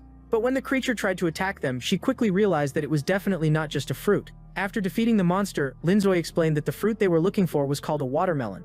According to Naya's instructions, they needed to follow a long river in order to find them. He even mentioned that it should be somewhere near the Temple of the Myriad, at the Mother's Nest. Holding Naya's hand, he said they should jump down, and before she could even react, he leaped, dragging her along as they landed straight into the water. Yeah, no warning, just trust fall into a river. After swimming for quite a while, they eventually found a tree that grew watermelons. The scene briefly flashes back to the previous day, where they recall Naya's request. Since they would be passing through the forest of magical beasts, she had asked them to gather some watermelons. She also mentioned that this particular tree was special. They could harvest its fruits and use them as a way to gain entry into the city of Bayans. She even added that they could offer one to Simon, since she had promised to give him one. These watermelons were not ordinary. They were considered a very important type of medicine. Simon asked if all they had to do was pick the fruits and deliver them to Simon. Laughing, Naya confirmed that was correct, but warned them that it would get a little embarrassing when the time came. Back in the present, Simon asked again if they simply needed to collect the fruit. Suddenly a monstrous face appeared on the tree, saying they would first need to answer a few questions honestly. The first question the tree asked was whether there had been any saliva when they kissed. Both of them immediately answered no, and she turned bright red from embarrassment. Meanwhile, Linzoy admitted that they had not even kissed yet. Wait, they have not kissed at all. That is actually impressive at this point. The tree then declared that in order to pick a fruit, the two of them had to kiss right in front of it. The girl blushed intensely, finally understanding why Naya said it would be awkward. But instead of kissing his wife, Linzoy pulled out a chainsaw, saying he would just cut the tree down and take the fruits. Instantly the tree panicked, saying it regretted everything and begging for forgiveness. It even said they could take as many watermelons as they wanted. Well, if it gave up that easily, that definitely sounded suspicious. With an innocent tone, the tree insisted the fruits were not poisoned and were actually very tasty. Linzoy cut one of the watermelons open and noticed it was still unripe. However, the tree quickly offered other ones, claiming those were fully ripe. Sinui used her tentacles to grab one and tapped on its surface. She noticed the sound was a bit dull, and Linzoy explained that a muffled sound meant the fruit was ripe. Terrified, the tree insisted it was telling the truth, and that the fruits were sweet and delicious, so they cut one open to check. They tasted it and confirmed that it was indeed very sweet. She then remembered that Naya had said Saman used these watermelons as medicine, and wondered what kind of effect they had. With a mischievous tone, the tree revealed that the fruit actually helped with pregnancy, and if she failed to conceive within 6 months, her life could be at risk. Hearing that, she became both embarrassed and strangely fascinated. The scene shifts back to the metropolis of Baynes. Vittoria looked visibly worried when Mecha approached her and asked what was wrong. She admitted that she was anxious about how long it would take to cure Mars. Mecha explained that Saman could heal him as early as the next day, but Vittoria wanted to perform the resurrection herself. After picking up a pair of stockings, she put them on and questioned why she had to wear white ones. Then she recalled Saman saying that anyone working at the clinic must always appear elegant. Still, she blushed and muttered that the man was actually quite shameless. Mecha agreed completely, since she was also forced to wear the same stockings. Mecha even remembered the time he measured the executor's legs because he wanted to make him wear them too. Since Vittoria would be working at the clinic to save her beloved, she first needed to understand the rules. Simon explained that the first rule was that working hours were from 9 in the morning until 5 in the afternoon, and she was not allowed to stay after that. She asked if she could remain as a patient, and Simon replied that she could, but she would have to pay for a consultation. The second rule was that she must not enter the basement without his permission, as there was a special patient there awaiting treatment. She wrote everything down on her clipboard and asked if there were any more rules. He then stated that the final rule was that if the lights ever went out, she must run away immediately. Curious, she asked why, and he told her that if she failed to escape, she would die. At that exact moment, the lights suddenly went out, leaving her alone with him. She panicked and asked where she was supposed to run, but suddenly someone grabbed her arm. It was Mars, emerging from a magical portal. He quickly pulled his lady outside. With tears in her eyes, she asked if he was all right and whether he had already been resurrected. Slightly injured, he told her not to worry about him. As she tried to understand what had just happened, Simon appeared before them, with a tentacle emerging from his body. He explains that the situation involved only a single patient who had a brief outburst, but once the medication arrived, he would calm down. Meanwhile, they were transporting a carriage loaded with watermelons. The girl looked worried and asked Linzoy if this shipment would actually work, and whether they would be able to enter the city. She also complained about an itching sensation in her stomach, which made him concerned. When he used a detection spell, he noticed that her abdomen was being influenced by a strange form of magic. As a precaution, he decided it would be best to remove it as soon as possible. At the same time, a group of bandits spotted the approaching carriage. Watermelons were a valuable commodity for resale. One of them even said he could earn enough money to pay for surgery and get rid of his tentacle arm. But then the protagonist suddenly appeared beside them, asking what kind of doctor they were planning to hire. They were completely startled and questioned how he had gotten so close so quickly. Without wasting any time, one of them immediately tried to attack him. Linzoy stated that the man's body carried traces of eldritch power, and with just a flick of his finger, he severed all the tentacles. Sinui confirmed that it was indeed a form of dark power, while the man trembled in pain. Another bandit in the back grew frightened and asked their leader what they should do to identify that magic. Asu then began casting a spell. It was a detection ability, and she wanted to trace the origin of the dark energy within the tentacle. She sensed a very strong presence of black magic, and realized it belonged to Rian, an eldritch goddess. Linzoy questioned what the dragon goddess had to do with all of this. Right after that, he cut off the other arm of the bandit and handed it to Nive so she could examine it. At that moment, she activated her analysis spell and discovered that it was linked to the ancestral god Hutos. However, those two bandits did not seem to be followers of those deities, which made the situation even more suspicious. So the protagonist said it would be easier to just ask them directly, which terrified the bandits. In a threatening tone, Linzoy demanded to know how they had obtained those cursed limbs. Shaking in fear, they explained that a doctor had performed a transplant surgery, and that many people in the city of Binds now possess those tentacles. Linzoy asked for the name of that doctor, but they said they did not know. The only thing they had heard was that this doctor was planning to create a complete king. The scene then returns to the metropolis of Binds, focusing on the door to the basement that Simon had forbidden anyone from entering. He was laughing with satisfaction, even saying he could not wait for the birth of the gods. Meanwhile, Linzoy was extremely curious about what was really going on. They already suspected that Simon was the one who had implanted those tentacles into people. From what it seemed, he was trying to seize the authority of other evil gods. Sinui commented that Simon always appeared cheerful in front of others, but he was deeply mysterious. Linzoy admitted that he had met him before, yet he had seemed so discreet that he never raised any suspicion. So he asked Nive if she knew anything more about Simon. She explained that a long time ago Simon actually had the appearance of a woman, but later took on a male body. At that moment, Simon was in the basement speaking to a woman inside a tube, asking about the condition of the child. Placing his hand on the glass, he called out to Dr. Simon, telling her to wake up. The woman slowly opened her eyes. She coughed up liquid, and then asked how much time remained before the baby would be born. Simon replied that only a few days were left, placing his hand on her stomach. She said that as long as they could obtain the authority of Shivani, she would be able to create more gods. Yeah, that is definitely not a normal medical plan. It becomes clear that Simon is planning something extremely suspicious, although the full extent is still unknown. At that moment, the protagonist arrives at the city gates alongside his wife. The guards ask what the two of them are doing in Binds. He explains that he brought watermelons in his carriage to sell to merchants. One of the soldiers says they can enter and even mentions he will take one. However, Sinui protests, saying those watermelons are meant for selling, but the protagonist tells her not to worry, saying it is better to let them have one. He then picks up a watermelon and hands it to the guard. The man suddenly extends a tentacle-like hand, and the grotesque limb remarks that the watermelon looks delicious. Nive covers her mouth, trying to hide her shock. When they look around, they can sense multiple sources of dark energy. It seems that the entire city of Binds has already been completely contaminated. Back at the clinic, Vittoria becomes curious and decides to investigate further. Mears tells her not to do it, but she tells him to be quiet, saying that as long as they act like patients, they can move freely around the clinic. Even though Simon warned her not to enter the basement, she reasons that she could at least open the door and take a quick look. And that is exactly what she does, saying she wants to gather more information. With a clever smile, Vittoria remarks that the rule is actually quite simple. She was forbidden from entering the basement, and there was no rule against her just taking a quick peek through the doorway. When she looked down below, she witnessed a truly disturbing scene. A woman was restrained on top of a table. Mars pointed out that the woman looked strikingly similar to Dr. Simon. That was indeed the case. Could it be that he had a twin sibling? But just by observing her, it was clear that her aura was far more overwhelming. Then from the shadows someone appeared and confirmed they were correct. The one standing there was Simon himself, who remarked they would not receive any reward for figuring that out. Holding a cup in his hand, he commented that Miss Vittoria was quite the troublesome one. He even asked if he had not already explained the rules to her. Caught within those sinister tentacles, she argued that she had not broken any rule at all. He had only said she could not enter the basement without permission, and nothing was mentioned about simply peeking through the door. However, he countered by saying that she was already inside the basement now. Without missing a beat, she replied that he was the one who dragged her in. So technically that would count as permission from the doctor himself. Since she was a patient, she added that she had the right to wander around the clinic, even pulling out a small pouch of money. Tossing the bag of coins onto the floor, she declared that this was her payment.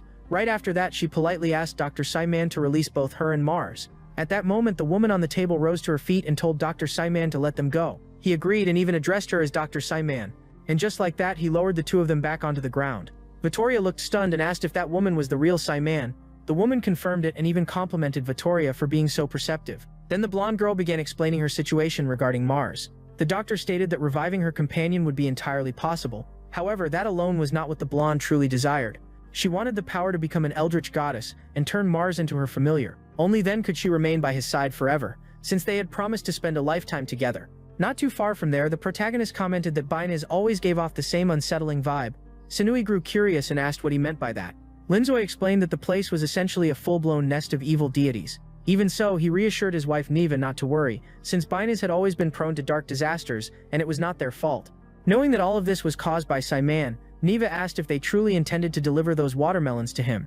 At that moment, the blonde hero appeared, the sword hero, stating that the corruption of the evil god had already spread to nearly everyone in the city, and he had obtained new information. According to his secret investigation, he had managed to make contact with the so-called power of the king, and it became clear that he himself was also affected by the tentacle curse. She even asked Mr. Hein, which was the hero's name, whether it was safe for him to be contaminated. Holding onto the tentacle, he admitted he could not avoid it, and ended up afflicted by the curse. He added that this curse had been brought by Dr. Simon, and vowed to put an end to this so-called king's power. But seeing that he could not even protect himself, Sinui started doubting whether he could actually accomplish anything.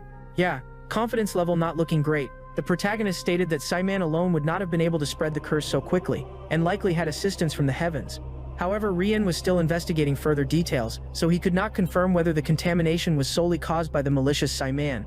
At that moment, they began observing the sinister entity looming before the city of Binez.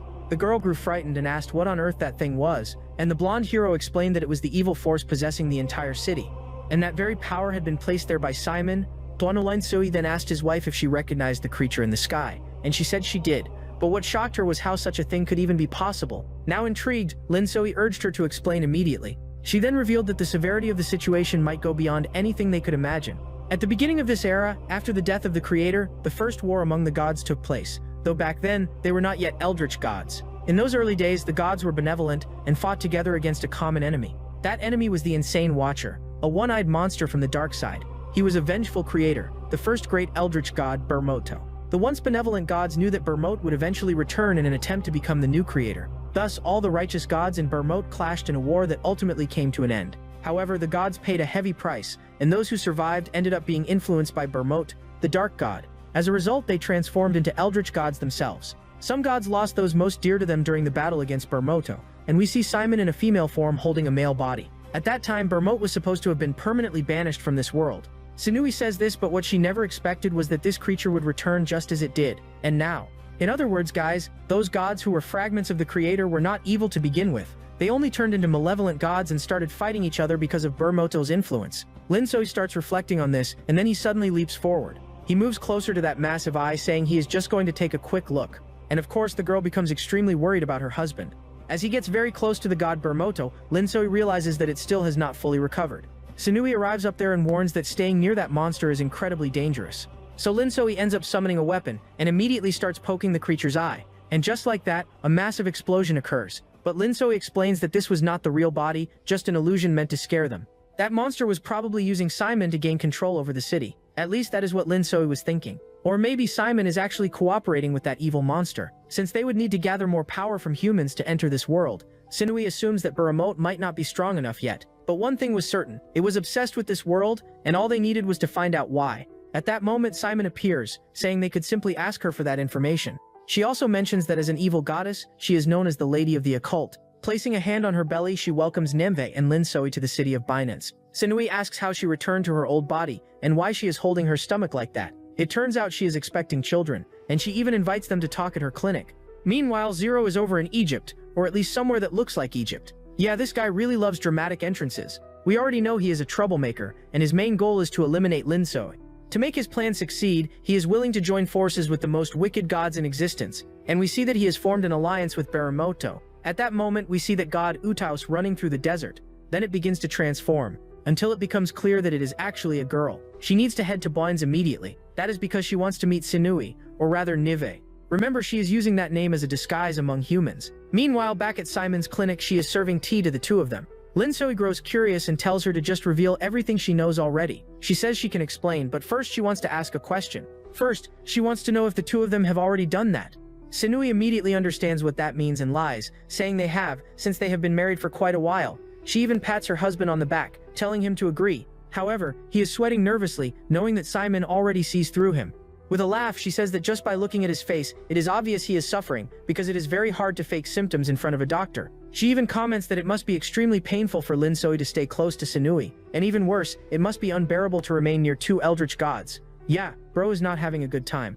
She leans closer to Lin Soi, saying his little heart must be racing, and of course, Niv gets extremely jealous. At that moment, he firmly grabs Simon's hand and says that even as an evil goddess, she should have honor and help keep someone's secret. The girl winces in pain and says she cannot hide something like that from his own wife. The doctor then reveals that Lin Soi is cursed, and Niven immediately asks what kind of curse it is. But the boy gently pats his wife's head and tells her not to worry, saying he will handle it himself. Then Simon reveals everything, saying they will never be able to have children because Lin Soi carries the curse of a traveler. This curse causes his heart to ache whenever he is near gods like Zelds, and the closer he gets, the stronger the pain becomes. That is why they have not done anything yet, guys. He was not stalling at all. She even explains that to fulfill the prophecy, he would need to have a child with Sinui, but because of this curse it is impossible. She adds that if he forces himself to stay too close to her for too long, his heart will eventually explode. Hearing this, Niven feels deeply saddened and asks why he never told her before. She feels terrible for causing him pain just by being near him, and asks what she can do to help. Lin Soi apologizes to his wife, and she lightly taps him, saying she will forgive him this one time, but he should never hide anything from her again. Simon then asks if they are really not going to argue anymore and why they made up so quickly. Must be love, huh? At that moment, Nurse Mecha arrives and says that a new patient has come in. The doctor asks if the other doctor Simon can handle it, but the nurse says no, because the other doctor has already died. She was completely startled. What do you mean he is already dead? Meanwhile, we see that other eldritch goddess, Utas, with her mouth wide open. Yeah, that is not a good sign. And just like that, she begins devouring a body. And the body she had just consumed was actually Simon's. She even comments that her energy has already been restored. Mars steps in front of Vittoria and declares that he will protect his lady. But Utaus casually says that those two humans barely have any energy, so she does not even bother eating them. Savage, honestly. Simon then arrives at the scene and asks Utaus what exactly she has been doing.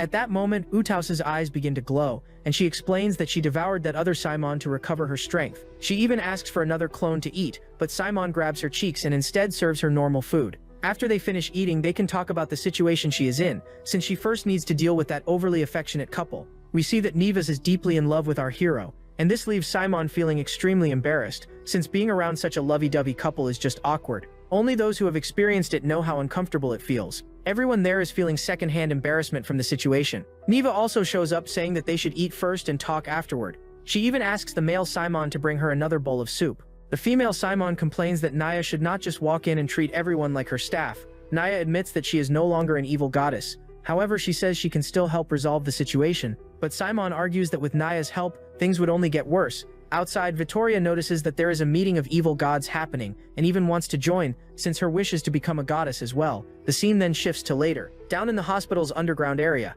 Simon is there with Lin Soi and the other gods, saying they need to organize themselves before sharing information. Simon explains that this monster is connected to multiple events happening around the world. That is why she has been aware of Baramote's existence for quite some time. She knew that sooner or later it would return. Because of that, she began preparing in advance and started creating numerous clones to form the perfect evil god. That is why she arrived in the city of Butaus before him, and began spreading contamination among the people there. Soon after, strange patients coming from paradise started appearing. Remember, they call paradise the place our protagonist came from, which is Earth. It is basically like a parallel universe. Simon asks if Utaus was also attacked by those people from paradise. Utaus says yes, and explains that those people are extremely powerful, and even an eldritch god would struggle to defeat them. Naya comments that they must indeed be strong if they manage to attack an evil god. Our protagonist explains that people from that paradise usually attack first, then try to infiltrate and launch a second wave. Classic strategy, honestly. But Simon reassures him that there is no need to worry, because once she noticed the problem, she made sure to protect the clinic. So now it is clear that she was not behind Baramote, guys, it was actually Zero. Plot twist, but not really. Vittoria asks Mars if he heard what they were discussing in the underground area. Mars confidently says that those gods are weak and that his lady is far more powerful than them. She pouts and calls him a liar, saying she does not want to hear such flattery. However, he insists that he is telling the truth. At that moment, Zero appears right in front of them, saying he could help. Mars immediately draws his energy blade and asks who that boy is. He replies that he is someone who can offer assistance. However, he wants them to do him a small favor first. If they help him, he will turn her into an evil goddess. But the girl says she does not trust him, so he tells her that she can trust him, because he already did something like that in the corridor. The girl is immediately shocked, placing her hand over her face. Holding a photograph, he explains that her friend went to Dr. Simon's office for treatment but never returned. So all she has to do is find him inside the office and strike him with that blade. If she does that, her wish to become an eldritch goddess will come true. Holding both the blade and the photo, she says she understands, and with a smile, Zero says he will be waiting for her actions. The scene then returns to the clinic where we see that she has told everything to Simon. Simon takes the blade and asks if Vittoria knows that man, but she says she does not. Looking at the blade, he realizes it is not strong enough to eliminate that patient, so the man must be planning something else. With her head lowered, she agrees and says she does not really understand that man's intentions. Then Simon hands the blade back and tells her to do whatever she thinks is best. She asks if he is serious, if she can really strike the executor, the red-haired guy, with that blade. Simon agrees, saying she can do it, since they need to figure out what their plan is. However, Vittoria does not have the courage and asks Mars to do it instead. And if things go wrong, he can just run away. Simon states that everyone there is on her side, and if things get critical, they will step in to help. Hearing that, Mars declares that he will go ahead and carry out the mission. He approaches the red-haired man and readies his blade. And in that exact moment, the entire clinic suddenly explodes. Looks like that was Zero's plan all along. Naturally, Simon is filled with regret, since her clinic has been destroyed, and she starts complaining, saying that that jerk made sure to wipe everything out. She even mentions that she bought that place after saving money for a very long time. Meanwhile, Naya is in the background laughing it off because she knows very well what it means to work for a living. Linzoy tells her not to worry about material things, since she can always buy another one. Then, pointing at the executor, he says that Guy is about to cause serious trouble. Enraged, the man demands to know how the eldritch gods dared to deceive him. Mars tells Lady Vittoria that it is dangerous there, so they should retreat. Meanwhile, Simon argues that they did not deceive anyone, especially since he never even paid the consultation fee, and when dealing with troublesome patients, they use more drastic treatment methods. She tells Utaus that she has some unfinished experiments in her secret lab, and if the opportunity arises, she should help deal with them, but for now she needs to handle this patient. With that, the gods leap into action, and Utaus says she will assist her sister behind the scenes, then asks what they plan to do. She is referring to Navi, but Zero suddenly appears, provoking them and saying that Navi is not going anywhere. At that moment, Utaus shifts back into her humanoid form. She seems happy to see Zero again, while he smirks and says that the little mummy has run into him once more. However, he apologizes for failing to eliminate her the last time. Madame Utaus's expression instantly changes as she says she does not want to die. Mattia steps in, pointing out that he is at a numerical disadvantage, and even if his power rivals Linzoy's, he cannot defeat all three of them together. He admits that she is right. The numbers are not in his favor. However, time is on his side, and he reveals a magical hourglass. Then he declares that he will return things to the beginning, and in that instant, both Sinui and Linzoy are turned into children and sent somewhere else. Our protagonist explains that this is a special space created by Lin's ability. Lin possesses the power to record history and insert fragments of it into different moments. She asks how he managed to record a moment from when they were children, and our king cannot answer that question. What concerns him now is how much power they still have in these childlike forms. He tries to cast a very powerful spell, but only manages to produce a small flame in his hand. After focusing, Sinui says she can only use enhancement magic. So yeah guys, they are in serious trouble, and to make things worse, a massive monster appears. They are trapped inside that magical hourglass. That is what Zero says. Nadia claims that it is not a problem at all. All she needs to do is hold Zero off for a while so that Linzoy and Sinui can escape from inside. But Zero knows that Nadia has lost her eldritch goddess powers, and he quickly strikes her from behind. Laughing, he says she will never be able to stop him, and she collapses defeated on the ground. Because of this, Utaus becomes furious and grows in size. She tries to crush Zero, but he leaps high into the air.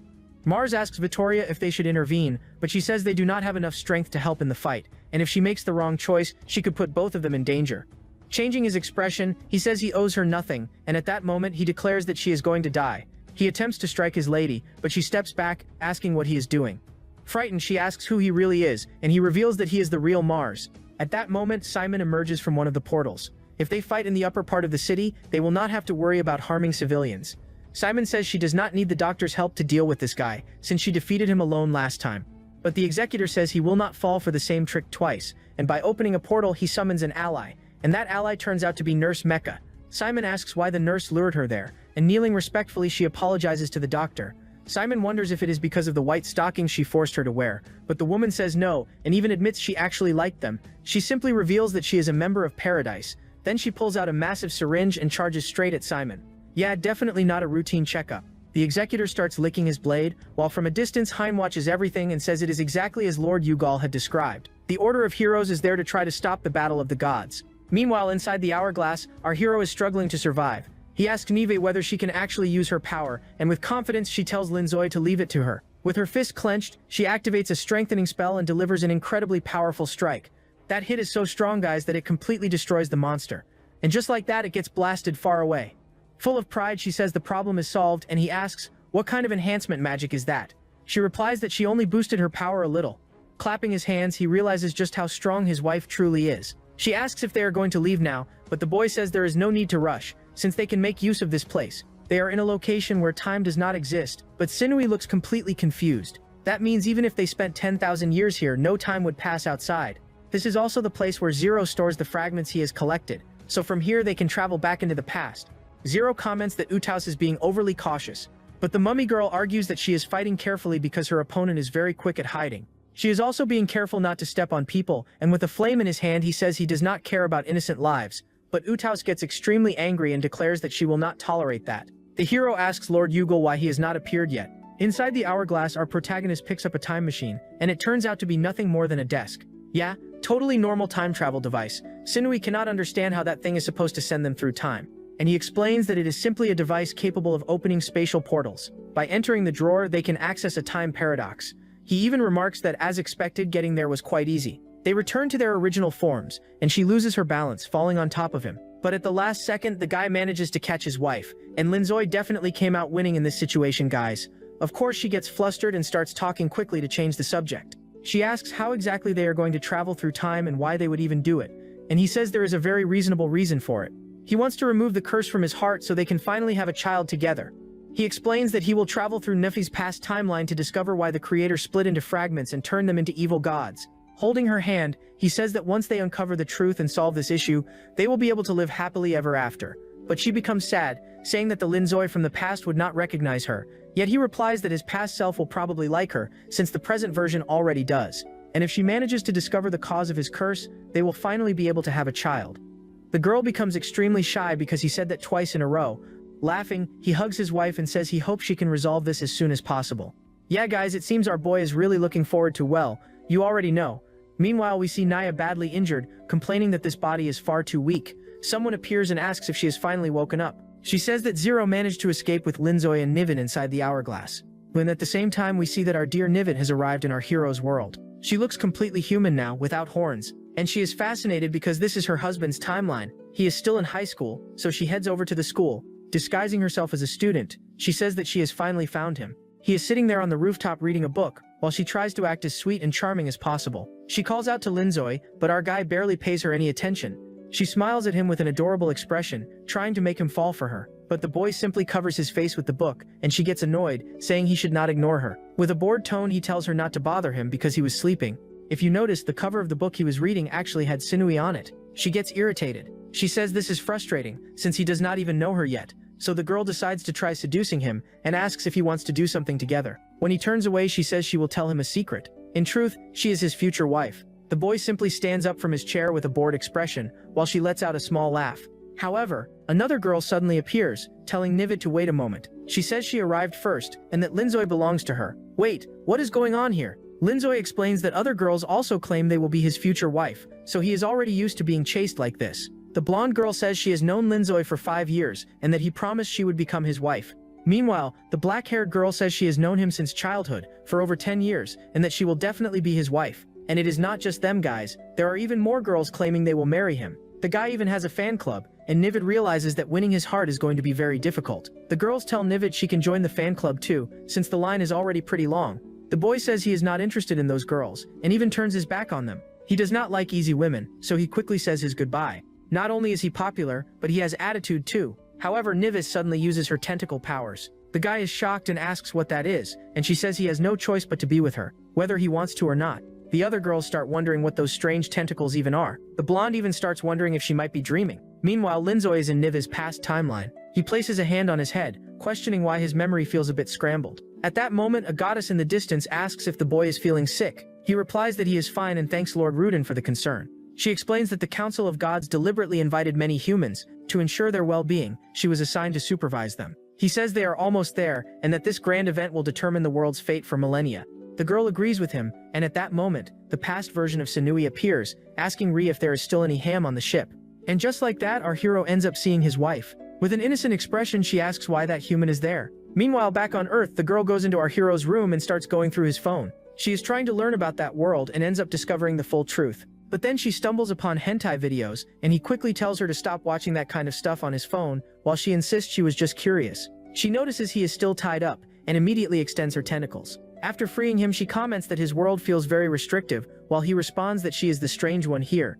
At that moment, he asks if she really is his future wife, and she confirms it, saying that he was the one who proposed to her. He realizes that his future self will probably travel to another world. She confirms that is correct and adds that he will become immortal. However, he will also gain an eternal curse. And that is why she came back to the past, to find out how he got that curse. She needs to break it no matter what. But the guy suddenly yawns. He even believes what she said, but he wants to know how they are supposed to figure out how to break the curse. With a cute expression, she admits that she does not know. The only thing future Linzoy told her was to go back to the past and find out. At that moment, a portal opens, and she grabs a pillow, announcing that she will be living with him from now on. And just like that, she says goodnight and tries to sleep, but the guy tells her she needs to do something first. She asks if it is about eating, since she is very hungry, and he says no, it is not about food. First, she needs to deal with those two girls. And we see that Sanui has tied up those girls who claim they would marry our protagonist. The blonde even complains that her head is about to explode since she is hanging upside down. At that moment, Linzoy's mother arrives home, and she ends up hearing two girls screaming.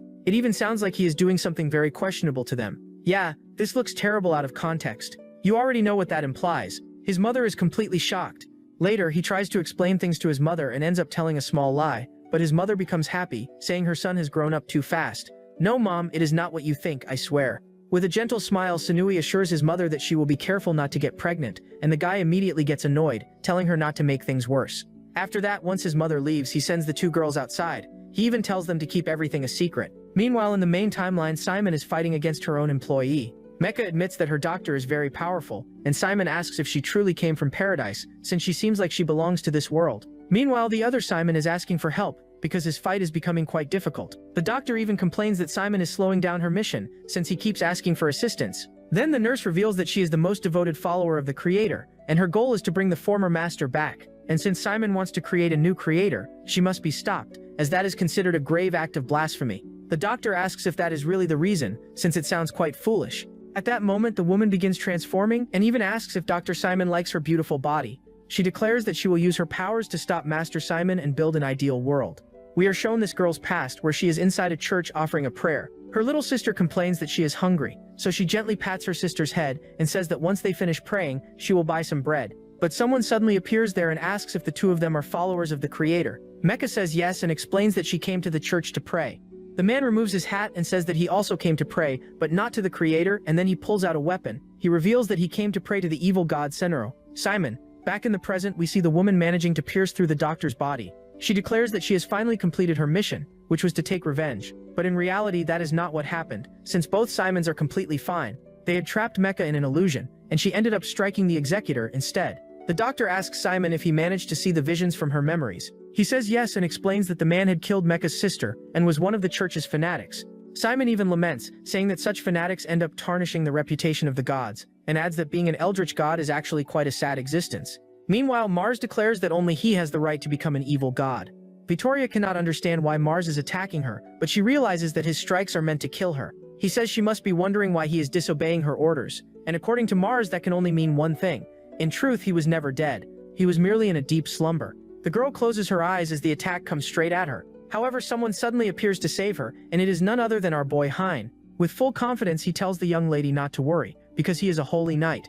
She warns him to be careful, since Mars is extremely powerful. The knight charges toward his opponent, but Hein calmly states that his sword can cut through anything, and without much effort, he slices through Mars's blade, even telling him to give up because he has no chance of winning. Clean cut, literally. Meanwhile, in another timeline, our protagonist from the past starts feeling something very unsettling. The teacher announces that she has some news for the class. Today they have received a new transfer student, and it turns out to be Nivi.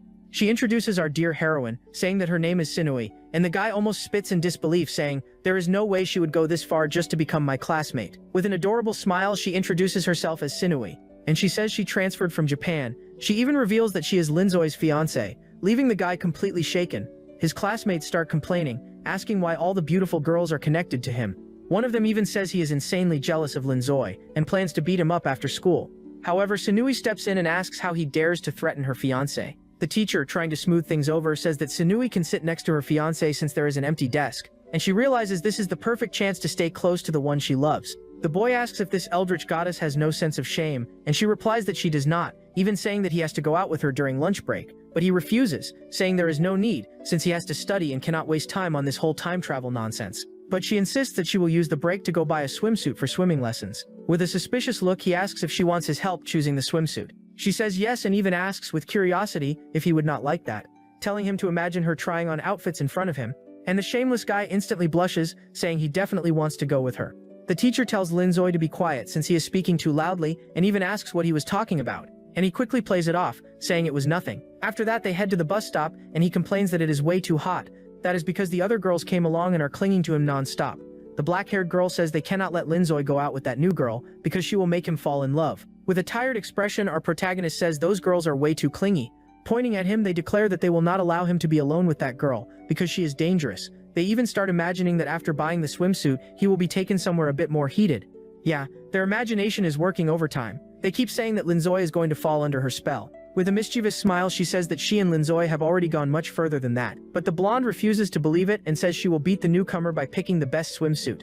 Our guy says they can try whatever tactics they want, but he will not fall for their tricks. However, at that exact moment, he suddenly experiences a vision, guys, and in that vision, the two girls are badly injured. Sinui, clearly worried, asks Linzoi what he is feeling, and when the vision fades, he sees the two girls arguing over who gets to stay with him. However, he tells Sinui that it is nothing and that he is fine. Even so, he had just seen something very disturbing and starts wondering what that was. At that same moment, in the other timeline, present-day Linzoi comments that he also feels some kind of memory interference. He even wonders if Niviv has already figured out the cause of his curse. At that moment, he arrives at a special place and opens a door. When he enters, a girl sitting at a desk asks the time traveler why he has come. He is standing before the great creator, guys, the supreme goddess who created the entire universe and summoned the time travelers. Wearing a hood, she says she already knows exactly why he is there, and the guy is immediately shocked, asking, "What do you mean you already know?" And at that moment, we see that the creator goddess is actually Lilith. At this point in the story, my brain is already melting. Guys, she makes a sad expression and says she did not like that Sinui left her to stay with the young master. He becomes suspicious and asks if the creator god is truly Lilith, since she seems more mature than before. He even finds it strange, because if Lilith is the creator goddess, then it feels odd, since she was never someone respectable, and the Lilith he knew would constantly insult him. Meanwhile, the creator in front of him seems much more normal, so to speak. In a cute manner, she says that since Lilith has already seen through her, there is no point in keeping up that fake personality anymore. But right after that, she changes her appearance and transforms into the blonde hero. Our protagonist points out that he forgot to switch bodies, and at that moment, the creator god casually admits that he really did forget. And we see that the body is Lilith's, but the head belongs to Hein. Yeah, that combo is cursed. At that moment, Saiman enters the creator's chamber. She explains that as Lilith can see, the creator has fallen into an endless state of confusion, a complete madness. Lilith already suspected that the creator was going through something like that, but he did not imagine it was this severe. It is precisely because of this madness of the creator god that the world has fallen into chaos. So that does not necessarily mean that Lilith herself is the creator goddess, guys. At least that is what it looks like, since the being there is so unstable that it can take on any form. Even Saiman mentions that the creator goddess has the ability to become anyone. However, she has become so insane that she can no longer tell who she truly is. Simon then invites Lilith to talk outside, so they head over to a garden. Lilith Zoe says he is going to be completely straightforward with Dr. Simon. Keep in mind, guys, they have no knowledge about time travelers. They only know about people coming from what they call paradise, but they do not realize those individuals can become incredibly powerful. So he reveals to the past version of Simon that he is a time traveler, and that an enemy, the evil god Buramoto, will return and bring destruction. The woman is shocked, and he explains that the main reason this monster will start a war is because the creator god has fallen. She is stunned and asks how he knows all of this. He says it is because he came from the future, and everything he is saying has already happened. She even thinks he sounds a bit foolish for saying something so absurd, but because Lilith Soy speaks with confidence and possesses great power, it becomes easier for her to believe him. Back in the present, we see that Utas and Naya are both injured, and Simon arrives at the scene. Naya starts complaining, telling Simon to stop talking nonsense and help already. They had lost the battle, and Utas asks her to heal Naya first. Simon even reveals that she defeated the executor quite easily and asks where Zero has gone. We then see that he did not run away at all, and instead returns, saying that Simon's illusions do not work on him. She asks if he fabricated that lie about the creator being trapped in paradise and used it to deceive Mecha. With a smile, he asks how she can be so sure that it is a lie. She responds that she knows it is false because it would be impossible for it to be true. After all, the one who sealed the creator back then was her.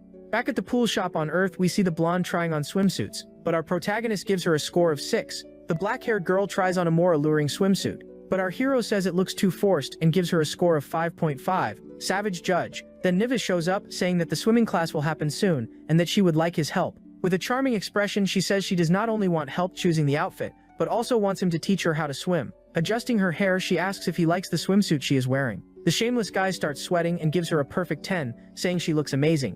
Leaning closer, she asks if he can teach her how to swim. Blushing, he asks if this mischievous goddess really does not know how to swim. With a trembling voice, she says she actually knows how, but still wants dear Lilith Toy to teach her anyway. The other girls suddenly show up and ruin the mood, saying they will teach her themselves and dragging the newcomer away. At that moment, he feels something strange again. It is that same vision of the girls lying there, badly injured. And the one holding a blade in that scene is none other than him. He even asks himself why he keeps seeing these visions. After pulling the newcomer away, they run back to him, asking if he wants to teach them how to swim. At that moment, Sunui realizes that he might have already noticed something. Everyone still believes that our protagonist and Sunui are trapped inside the hourglass. Simon asks Zero if he really thinks he stands a chance against the creator. He admits that it will indeed be a serious problem. However, according to him, what is trapped there is probably only the body, not the soul. Simon asks if he wants to test that theory. Holding the hourglass, he says there is still some time left, so there is no harm in trying. Meanwhile, we see that Mars has been captured. Hiran says it is useless while the man complains, and the blonde girl thanks him. However, he also decides to arrest Vittoria and asks if she will put on the handcuffs herself, or if he should force them on her. The girl is completely confused and asks why she also has to be arrested. According to him, it is because she and Mars do not truly exist in this world. They are merely characters from a story. The girl gets angry and says that is absurd, because she definitely exists. He restrains her and explains that someone with immense power brought her, a character from a story, into the real world, and until they uncover the full truth, the Salvation Society must detain her. He uses a magic spell to contact Jaeger, telling him that his mission has already been completed. Back in Lilito's past timeline, he is still talking with Simon, and he comments that the creator's situation must be extremely difficult. Simon replies that the arrival of a time traveler only makes everything even more complicated. She even wonders if that means the creator's fate was already sealed. He explains that in the future, the creator will disappear and summon heroes from another dimension to save the world, especially since the fallen gods ended up becoming corrupted, and he even says that, in his opinion, she and the others have already turned into evil gods. She responds that the creator goddess is the foundation of everything, and if she has gone insane, then the lesser gods like them would inevitably become corrupted as well. With a saddened expression, she asks, who could possibly be capable of attacking the creator god? The guy scratches his head and says that maybe it was him, and of course, she was completely shocked. In fact, what he wanted most was to prevent travelers from being summoned to other worlds. And perhaps he attacked the creator because it was precisely she who summoned the humans from Earth to this fantasy world. So, the only way he could imagine stopping that was by trying to defeat the creator. The problem was that he did not know the creator had become completely insane. Meanwhile, back on planet Earth, Linzoy was in the pool together with Niv. It was very strange that this girl had appeared out of nowhere and said that she would marry him in the future. However, she was very beautiful, and the big guy was gradually starting to fall for her, because it would be very difficult to resist a waifu like that. He asked the mother goddess if she knew anything about the vision he had seen, and making an adorable face, she asked why he was only seeking her help now. He wanted to know what was happening and why he was having these illusions. The girl then stood up and said that she would help Linzoy see the whole truth. As she approached him, she asked if he was prepared for his world to be turned upside down. At that moment, he began to feel intense pain, and his mind was teleported to a completely ruined world with a gigantic tree. He asked what that was, and why the city was in complete ruins.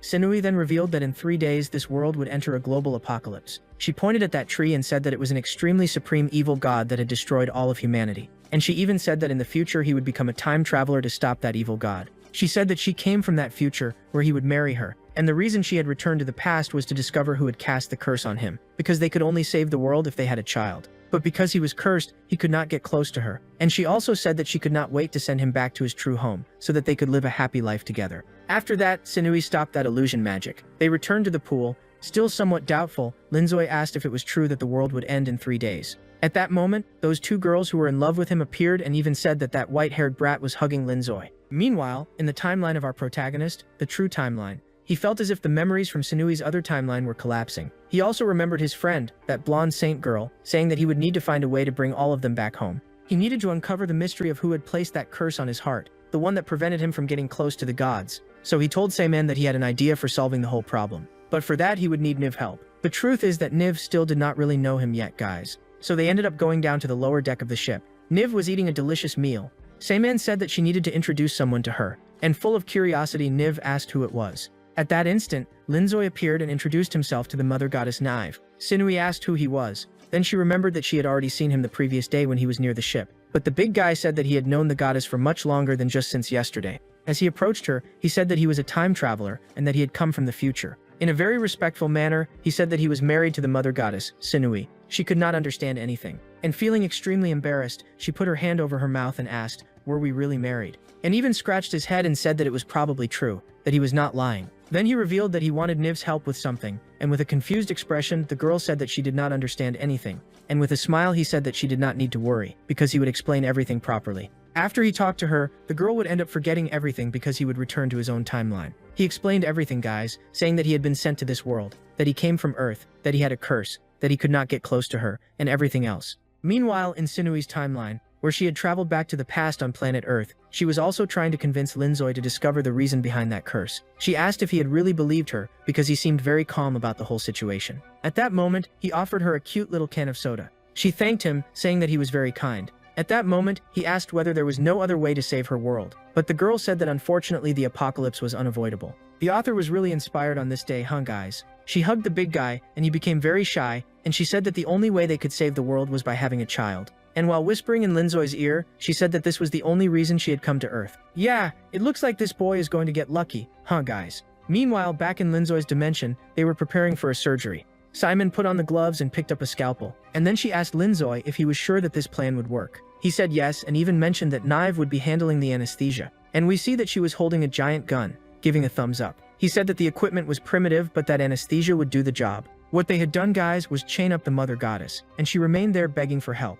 The creator goddess had gone insane and kept transforming her body into several different people. Linzoy managed to convince Simon to perform a kind of surgery to somehow separate the spiritual part of the creator goddess's body. Simon herself was thinking that maybe it would not work, but it would be better to trust this boy than keep risking the future of the entire galaxy. Holding the scalpel, he said that he did not have much experience with this, so he immediately grabbed a chainsaw instead, saying that this equipment was much more suitable, and thus they performed the surgery in a very unconventional way. After a few hours, he wiped the sweat from his forehead, saying that he had finally finished. And then the two celebrated, saying that the surgery had been a success. Simon rang a little bell, saying that this had basically been an exorcism. Nive said that even though she did not really understand what they were doing, she completely trusted Mr. Linzoy. Our protagonist was holding some parts of the creator's body and asked Simon what that meant. She explained that what he was holding was the main part that had been removed from the creator's body. Then Linzoy asked if she could take care of that main part, catching the doctor by surprise. He said that it was because in the future she had always kept the creator's body close to her, which was why he trusted her.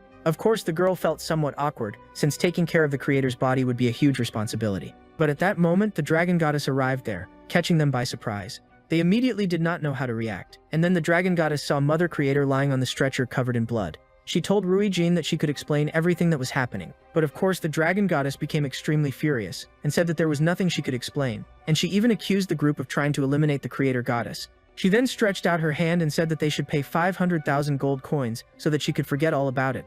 Remembering that she is a dragon, and dragons love gold. Next, we see that she had been captured, and it seemed that she was enjoying being tied to that chair, guys. Linzoy said that he was actually going to use her power to accomplish his goals. And he even said that it was to save the entire universe. He said that the goddess of dragons possesses a power that surpasses all the other gods. And as he extended the goblet, a black liquid began to emerge from inside it, and Rugen started screaming, calling that goblet her child. The other two goddesses in the background mocked her, saying that Ryan treats gold as if it were her own children. Here, every god is stranger than the last. At this moment, a very strange scene takes place, guys. It seemed that Ryan was enjoying being mistreated by him, especially when he said that he was going to steal all her gold. But in reality, he did not want to steal anything, guys. He only wanted to use that golden chalice as a vessel. The scene returns to planet Earth in Nive's timeline. Sitting on his bed, she asked if he had already prepared everything for them to begin the journey. He adjusted his cap and said that he had already gathered everything he would need. She even said that once they started the journey, he would spend a long time away from home. And he agreed, saying that it was fine, because he knew that this mission to save the world was very important. Do not ask me how he immediately believed all of this, guys. I do not know either. He went to his mother's room and said goodbye to her without her being able to hear him. And he said that this was also to save her. Outside, he asked Sinui where they were going. He looked up because he was sensing something extremely terrifying. However, she held his hand, telling him to stay calm, and even said that her goal was to reach the moment of the apocalypse to see whether something had truly cursed his body. Meanwhile, Linzoi was using that goblet that he had called a vessel. Thus, he began chanting magical incantations. He was trying to summon a new power. All of this was to discover the whereabouts of that world. He said that the past and the present were inside his body, and because of that he wished to summon the Lord of Time. The Lord of Time was responsible for merging the two planets, planet Earth and the magical planet. And thanks to the Guardian of Time and Space, he had made it this far. And so he continued reciting the chant, until he finally saw his homeland. And from above he could see Japan, China, and Korea. But at that instant, interdimensional portals began appearing around him. The great Lord of Time asked whether that human truly thought he could cheat the stars. Our protagonist became angry, saying to that old fool that he would not allow the world to be destroyed. Meanwhile, Sinui ended up taking Linzoi from planet Earth to New York City. The boy asked how he had been teleported to that place, and the girl, smiling brightly, said that she had brought him to the exact moment when the apocalypse would begin, since the apocalypse started in the United States. But the big guy got angry, saying that he was only a high school student and that he did not know how to fight. Besides that, he was feeling a terrifying aura, and Sinui said that it might be Bermote. She said that she believed that when Bermote entered this world to bring about the apocalypse, he must have placed a kind of curse on all humans so that they would not be able to ally themselves with the gods. She looked up and waited for the exact moment, thinking that something was going to fall from the sky. But then she heard a noise behind her. Linzoi said that they were those girls who kept chasing him at school and even asked how they had ended up in the United States. Sinui said that she did not know either, and even imagined that perhaps Bermote was using the power of time to interfere with the timelines. At that moment, she figured it out, guys. Bermote really was manipulating time, and he was basically interfering with everything. The girls kept telling Linzoi to stay away from that girl. They truly were being controlled by an evil energy. Linzoi lamented this and asked Sinui if there was any way to save those girls. And even though he did not like them, they were still his classmates. At that moment, Sinui grabbed them with her tentacles and said that she was doing it only to restrain them, so that they would not hurt themselves even more. However, a bald man wearing dark sunglasses appeared behind them, saying that in fact he was not going to let them escape. The guy was standing on top of a helicopter, and when he landed below, he introduced himself by saying that he was the current president of the United States. I think the author must have used some illicit substances while writing this part of the story. It is impossible. Sinui asked whether the president was also a servant of the evil god Bermote. And the man said yes, and even stated that Bermote would bring the apocalypse to Earth. And the evil god had promised that he would save him and the inhabitants of the United States from this worldwide destruction. Linzoi began to understand a little more about what was happening. And the man kept saying that this boy would be one of the chosen ones to try to save the magical world. But that would interfere with his god's plans. That guy was basically working for Bermote. And because Bermote guys controlled time, he knew that the humans summoned by the creator goddess could stop his plan to control all timelines. That is why he placed this curse on our protagonist so that he would not ally himself with the gods. And he even brainwashed them into believing that the gods were the evil deities that needed to be fought. When in reality, the true evil god was Bermote himself, who was behind everything. Sinui asked the president what she would need to do for him to let the two of them escape alive. But if he insisted on trying to eliminate her husband, she would certainly eliminate him first. The man laughed and said that since he was on the side of the god Bermote, nothing would stop him. Meanwhile, in Linzoi's timeline, he was arguing with Bermote, the Lord of Time. The god Bermote wanted to dominate the entire universe, and he basically accomplished this by first manipulating the creator goddess into going insane. At that moment, Zero appeared there. He said that he had always waited for this moment. Even though he had been defeated many times by Linzoi, his plan had finally succeeded. Linzoi asked if Zero was the reincarnation of Bermote. Laughing, Zero said yes and even asked why he thought he had been attacking the gods from the very beginning. And he was also responsible for eliminating several time travelers. He did all of this to create the true paradise, and that paradise would be brought by Bermote. In a serious tone, Linzoi called him a traitor. But Zero kept saying that he had not betrayed anyone. In fact, the creator had been insane all this time, and if she were not removed from power, she would put the entire universe at risk. He even said that, in reality, the time travelers had been interfering with Bermote's plan, and that if it were not for the time travelers, the world would have become a paradise long ago. And in truth, the real traitor was Linzoi himself, who had married gods, who were his true adversaries. However, our protagonist knew that the Eldritch gods were not the true enemies, but rather Bermote. And Zero still kept saying that all this time he had been the one on the right side of history. Our protagonist asked whether he also carried that curse, and Zero said yes, he did. He also could not stay very close to the Eldritch gods, because his heart would begin to hurt intensely, and he even revealed that both of them had this curse, because they were the same person. Just as Linzoi had divided the creator's body, the two of them were also the division of a single being. Zero said that he was the spirit of Bermote, while Linzoi was the body of the god Bermote. Our protagonist did not believe this and said that it was a lie, but Zero said that in reality, when that body was separated, it ended up being sent to Earth and was reborn in the body of a child. He ended up becoming the son of a woman and grew up there on that planet. He grew up and became very popular, but the memories of the god Bermote never surfaced in his mind. In the same way that he was the spirit of Bermote, Linzoi was the body. He had not revealed this from the beginning because he imagined that sooner or later Linzoi would awaken his memories. Yeah guys, this is a huge revelation, but keep watching because it gets even better. Zero began using a dirty trick and started using his transformation power. He transformed his body to look exactly like Sunui's, and said that if Linzoi wanted, the two of them could continue living together for all eternity, without being destroyed. He moved very close to Linzoi's ear and said that it would be a pleasure to be his wife. But our protagonist slapped Zero and said that he would not fall for that dirty trick. Zero laughed and said that it was very difficult to convince his other half that he was wrong. But Linzoi said that it did not matter whether that was true or not. He loved only Sunui, and he wanted to spend all eternity with her. But he also wanted to restore the lifespan of his companions who had been taken from Earth. He was going to bring back all of his companions who had died in this world and give them a new life on Earth, the life they were meant to live. But Zero kept laughing, saying that it was impossible. Even if Linzoi had 50 billion more years, he would not be able to accomplish that goal, because it would be impossible to bring all those humans back to Earth. Linzoi knew very well that Berremote controlled time, and that was one of the powers that the evil gods also possessed.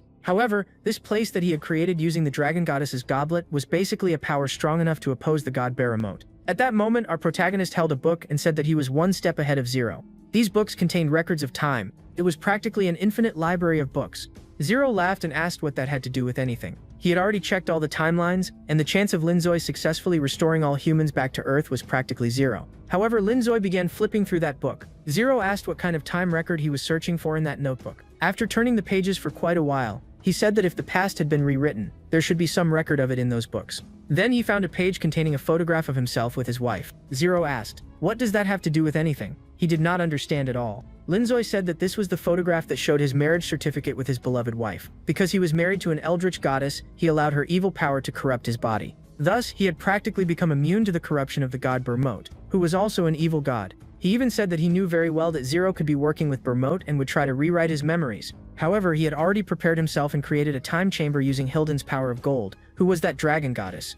Zero was caught by surprise because inside that time chamber he would not be able to rewrite Linzoi's memories. The tentacles began moving across his body, showing that his love for his wife was so strong that he had basically gained immunity against the evil powers of the other gods. A symbolic form of Sunui appeared there, saying that she loved him very much, and thanks to Sunui's power, he would not let Berremote control his memories. Meanwhile, back on planet Earth, in the other timeline we see that the President of the United States had been defeated. He said that the future of this land would be in the hands of the goddess Sunui. And so the man ended up giving up on life. Meanwhile, the spirit of the mother goddess was there helping Linzoi survive the corruption of the mind of the god Berremote. He had promised her that they would have a child together, and that child of theirs would become the new creator god.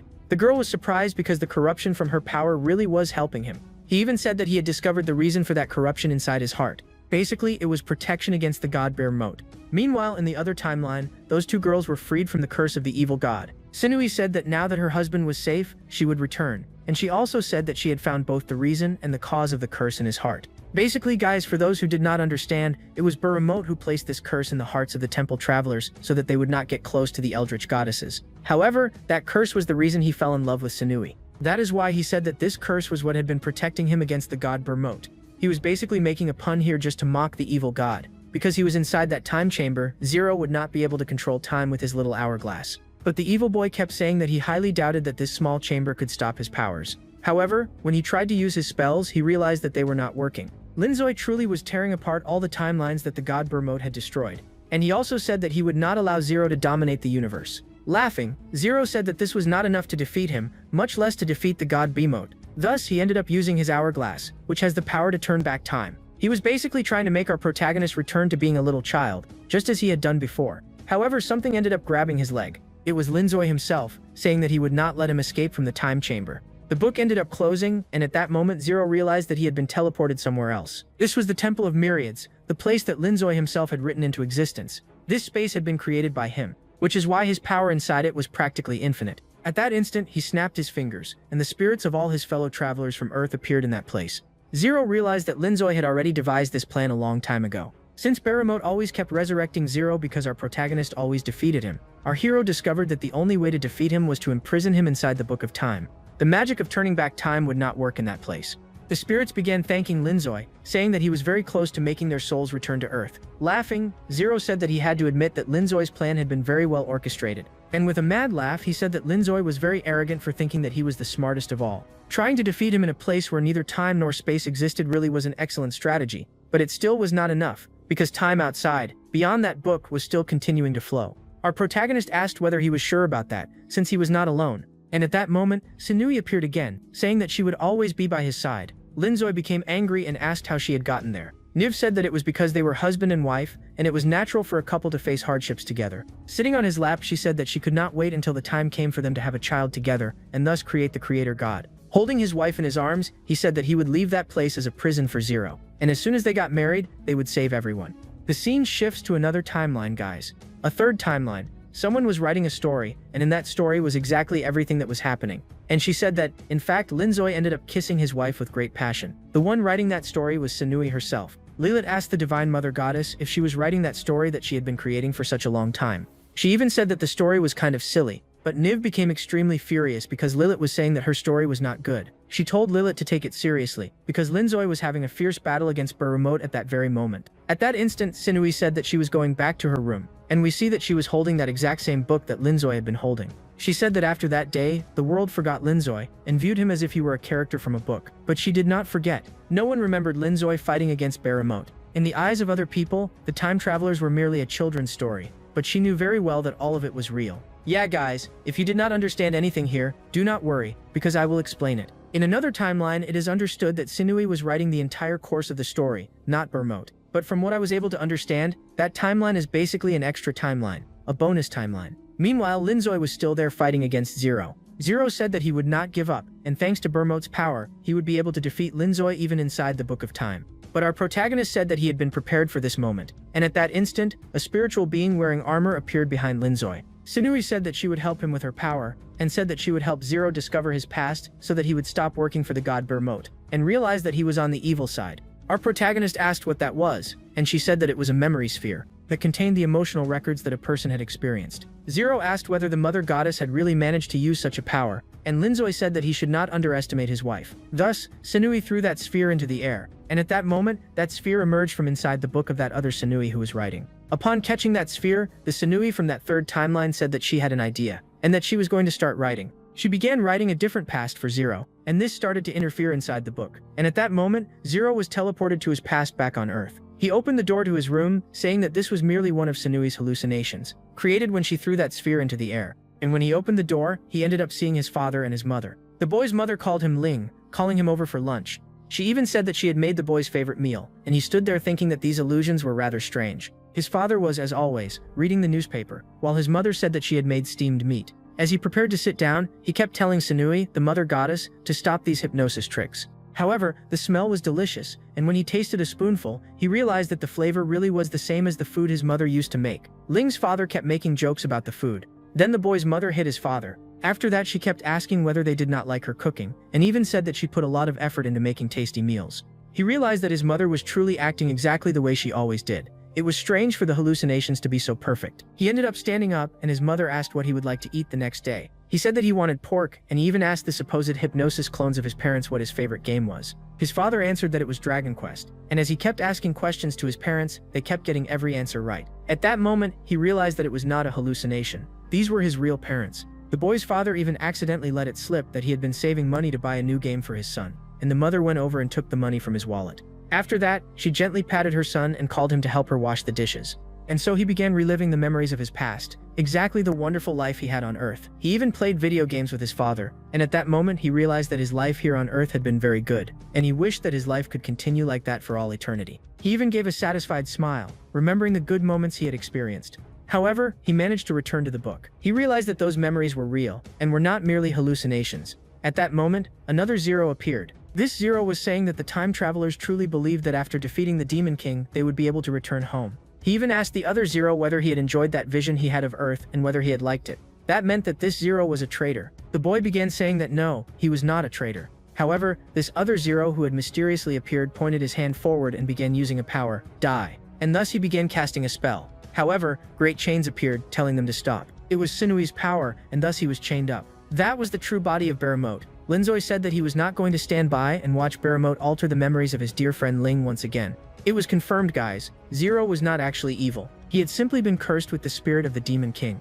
The guy was just unlucky. That is the truth. Laughing, Zero said that he was also going to take Linzoi's body, because both of them belonged to him, since they were the most powerful bodies. Linzoi also did not know that Zero was a good person, and when Sinui sent him into the past, Linzoi saw that that boy had a good heart. He even assured his friend that he would do everything possible to bring him safely back to Earth, because that was where true humans belonged. They never should have come to this place. Baramote, in Zero's body, kept saying that Linzoi was getting too full of himself, believing that he could defeat him. And with an evil laugh, he said that he was also going to take Linzoi's body. At that moment, our protagonist felt something striking directly into his mind. Those chains that had imprisoned Baramote were shattered. And meanwhile, he said that he would impose a restriction on the boy and began chaining up his very own symbolic heart. At that moment, the protagonist's mind was hurled upward. Sinui realized that only her husband's body remained there, and that his mind had been thrown outside the book. All it took was separating the mind from the body so that the body would remain there completely emotionless, and then it would be very easy to take over it. Sinui began shouting, telling Linzoi to resist the pressure, but since that Sinui was merely a projection of consciousness inside the book, he said that it would be very easy to remove her from there. And using only a weak spell, he managed to make that projection of her disappear. She realized that Linzoi's mind was drifting outside the book. Baramote kept laughing and told Zero that he would still regret betraying him in the end. At that moment, the book that Sinui had been writing began to glow. At that moment, Zero was also thrown out of the book. Sinui ran over asking Linzoi if he was okay. At that moment, she realized that he had hidden himself inside the melons. She asked how he had managed to get out of the book she was writing. Then he ended up explaining that he was battling Baramote and that his mind had been thrown out of the book. He had become tiny because that was only the power of his consciousness, and his real body was inside the Book of Time. Sinui began feeling guilty and also became embarrassed by the situation, because it had been thousands of years since she had last seen him. Using her hair, she wrapped the tiny boy up, and with great affection she said that she would protect him. And in the background, Zero kept saying that he was also there watching everything and that it was embarrassing. And the two of them ended up becoming shy. At that moment, the book began moving on its own, until it reached a section that had not yet been finished being written. They wondered how Baramote was managing to rewrite history even while imprisoned inside the Book of Time. Meanwhile, we see that Baramote was managing to control Linzoi's body, and he was only interested in the protagonist's body because it was an extremely powerful body. Thus, he began to undergo brainwashing. Baramote was convincing him to defeat all the Eldritch gods and thus rule the world. They would begin by defeating the humans of planet Earth, because they were responsible for being sent to this world and interfering with Baramote's plan. They ended up passing through that portal, and from above, Baramote kept showing Ling's body how evil these humans were, because they only thought about work and money. Humans do not possess even the slightest bit of kindness, and besides that they are egocentric and also evil. He could very well defeat all humans, Baramote kept saying. However, he would give a countdown, and when the number reached 0, all humans would be reset. He would perform a worldwide reset, creating new laws and a new order throughout the world. At that moment, back in the third timeline, Lilith desperately opened the door. She ended up seeing an embarrassing situation where the tiny Linzoi was being squeezed by Sinui. She misunderstood everything. It was all a misunderstanding, and she apologized for interrupting the goddess's intimate moment. But afterwards, Sinui explained everything to Lilith and said that another timeline was being destroyed by Baramote. A brief explanation here, guys, which Linzoi ended up giving. He said that Baramote had interfered with all timelines, and because the goddess Sinui exists across several timelines, she also has the power to rewrite history. That is why she was writing the story inside that book, which was precisely the book in which he had imprisoned the evil god Baramote. I know it is a little confusing, and if you want to understand a bit more, at the end of this video I will give some explanations because I know the story is a bit complex. Basically, he was trying to convince Lilith to help him return inside the book to stop Baramote from controlling the entire universe. He even made up an excuse, saying that humans can only recharge their power by using the power of the mother goddess's tentacles. And in the background, Zero kept saying that this was a lie, because the boy was shameless. The skull-headed guy appeared, telling the mother goddess to go outside and take a look because something was happening. And when she went outside, she realized that the influence of the evil god Baramote had also affected that timeline. Baru ended up explaining to the mother goddess that Baramote was trying to dominate all timelines. There were a total of 406 timelines. It is a number that I do not even know how to write. Zero said that he had been deceived the entire time and had served as Baramote's representative, but because of that he learned a few things about the evil god. In reality, that body they had been seeing the entire time was still not the real body. Baramote was only using Zero's body as a vessel, the boy kept saying. Linzoi asked Sinui if she was ready to save the world, and the girl said that she was ready to face anything by his side. Thus, they decided to go after the other Eldritch gods from the first timeline, to see whether they would help. Maya said that she was not very interested. Sinui explained that the god Baramote was going to take over all timelines, but even so, Naya was still not very interested, guys. She even said that she would love to help them, but she needed to sell a few houses because she still had not met her sales target, and if she did not sell that house today, she would be fired. Niv even said that the world was going to be destroyed, so meeting her target would not matter at all. But for a worker, the final day to hit the target was the most sacred thing of all, she kept saying. Next, they went to Ryan, the dragon goddess, to ask for her help in facing the evil god Bahamut. Sinui, as always, explained everything, saying that Bahamut was going to take over all timelines. But time costs money, and since the dragon goddess was very interested in wealth, she kept saying that she would not spend her precious time trying to fight an evil god. Next, they went to Simon's clinic, but the doctor was on medical leave. Naive even asked, how can a doctor be on medical leave? Returning to the third timeline, she became very sad, telling her assistants that the gods were not reliable at all. Linzoi asked whether they could not ask other gods for help, because he knew very well that there were many other gods. She shook her head, saying that they could not count on the others, so all that remained was to try to fight him alone. Lilith tried to warn the mother goddess that it would be very dangerous for her to battle that monster with only herself and Linzoi. But that was not what she was trying to do, guys. She used her power to summon all of her sibling gods. Saman asked why she had performed an emergency teleport. Naya kept saying that she still had not met her sales target, and the dragon goddess said that wasting time meant losing money. However, Neve explained that this was an urgent situation. They needed to gather together to fight the god Bahamut. At that moment, a book ended up falling beside Naya. It was a purchase and sale contract, and Linzoi kept saying that he had bought the house for Naya so that she could help. He had also gathered several capitalist books from Earth to give to the dragon goddess and teach her how to manage and multiply her own money. When she read those capitalist tips, she became very emotional, saying that the humans of Earth were truly wicked. We can clearly see here that the author hates capitalism, right? He even said that he had several other books from Earth to give to the gods, teaching them various human techniques. Simon kept saying that he would join him because all the gods there were already agreeing. Sinui asked where the other goddesses, Clara and Darkness, were, and her assistant kept saying that the two of them were in an eternal labyrinth. They are two gods who have not been shown yet, guys, but they will appear shortly. The scene immediately cuts to Vittoria together with Mars, and they had been captured by a cult. She had been trying to escape with Mars at that moment, when Mars ended up revealing that he was evil. This cult kept saying that Miss Vittoria was actually not real, and even said that she needed to stop this little act already. And the one speaking through those followers was none other than the goddess Clara. Clara was a celebrity, and she liked being worshipped by the humans of the fantasy world. She basically had a cult made up of those people worshipping her. Vittoria kept trying to understand what was happening, and Clara explained that Vittoria was not just an ordinary human, quite the opposite. With a rather bored look, she said that there was no need to explain much, because all of this would be resolved very quickly. But to be brief, she said that there is an eldritch goddess who has the power to create stories. She created so many stories that she eventually became extremely bored. Because of that, she would transform herself into characters and enter her own stories. Keep that in mind, guys, because it will be very important. That goddess fell in love with her own stories, so she would erase her own memory to live within the stories as if everything were new. But this time, the god Bahamut ended up interfering in that goddess's story. That is why it was important for the goddess Clara to put an end to Mars and Vittoria's play. Clara even asked whether the two of them had not recovered their memories yet. Then she remembered that she needed to finish the story so that they could return to normal. So she snapped her fingers, and her cult followers brought in a bed. She said that the two of them there, the couple, Mars and Vittoria, should hurry up and begin their wedding night. Vittoria, completely embarrassed, grabbed her knight's arm and started pulling him away, saying that this cult was crazy. However, Clara told them to stop being difficult and used her power. This caused a magic circle to appear beneath them. They felt the magic entering their bodies.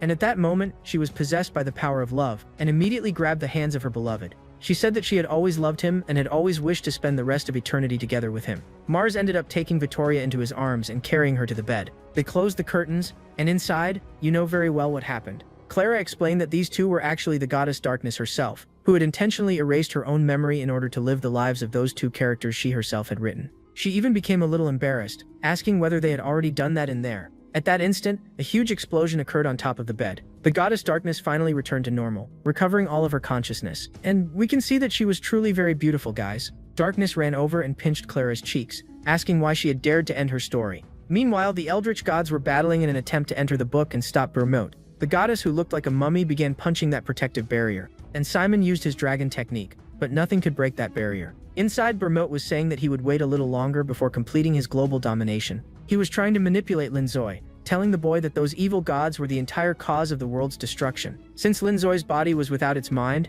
it was basically an emotionless being, easily manipulated. However, whenever he looked upward, it seemed as though he felt that the people outside were on the right side. Both Lilith and Rai tried to talk to Linzoi inside the magical barrier, but he could not hear them. Bahamut even told Linzoi not to listen to those eldritch gods, because they were evil, and wanted to prevent the boy from returning to Earth. However, it seemed that Linzoi's body was not allowing itself to be deceived. Outside, they kept lamenting, saying that the barrier was extremely powerful. However, at that moment, Darkness and Clara ended up appearing through a portal. Darkness apologized for having been absent for so long, since she had been living through Vittoria and Mars's romance. Lilith became angry, saying that the mother goddess and Linzoi had been suffering greatly while trying to break that barrier. That was because they had returned to the Temple of Myriads to ask for help from the spirits of the heroes who had traveled from Earth. Our protagonist introduced his wife and said that he had married an eldritch goddess. Linzoi's friends did not believe it, and kept saying that this goddess was evil, and that she was actually supposed to be his enemy. However, the red-haired guy, who was the leader of the protagonist group, said that they should listen to Linzoi and hear what he had to say. But first, he had a very serious question. He asked Linzoi whether they had already done that, guys,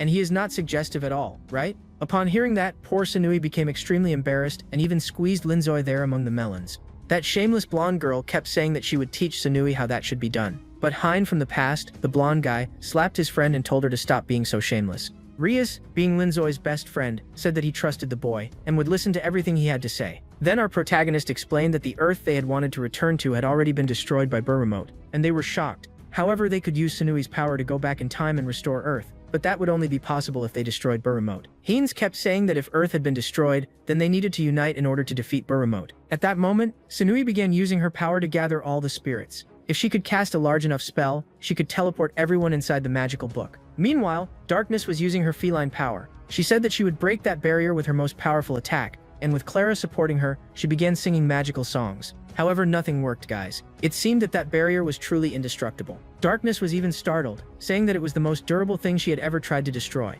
It seemed to absorb all power. After that, she was thrown backward, and Clara was sent flying, asking whether her friend was alright. At that moment, the blonde hero Hein appeared, saying that he would defeat the god Burremote and thus help the gods. But Darkness asked who this smelly human was, and he became furious, saying that he had just introduced himself. At that instant, a portal opened, and it was precisely Sanui's spell. She had arrived there along with all the traveler heroes from Earth. Guys, Lilith was surprised, and Simon asked whether it had really worked. Who would have thought, guys? The humans would be fighting alongside the eldritch gods to defeat Burremote. Past Hein, who was our protagonist's friend, ended up greeting present-day Heinz. He even said that he was the hero's ancestor and ended up showing that he also liked dressing as a girl. Present-day Heinz also took off his clothes. And so, both Hein and his great-great-great-great-grandfather had peculiar tastes. Thus, they confirmed that they truly were descendants of one another, and stood there embracing each other, completely emotional. And Rai commented that humans are truly very strange. The heroes had managed to return with their maximum power, and the blonde girl immediately used the heavenly magma core power. And so she launched that colossal power at the barrier. From inside, Linzoi realized that the humans and the eldritch gods were managing to break the barrier. So he told Burremote that it seemed the humans were going to get inside.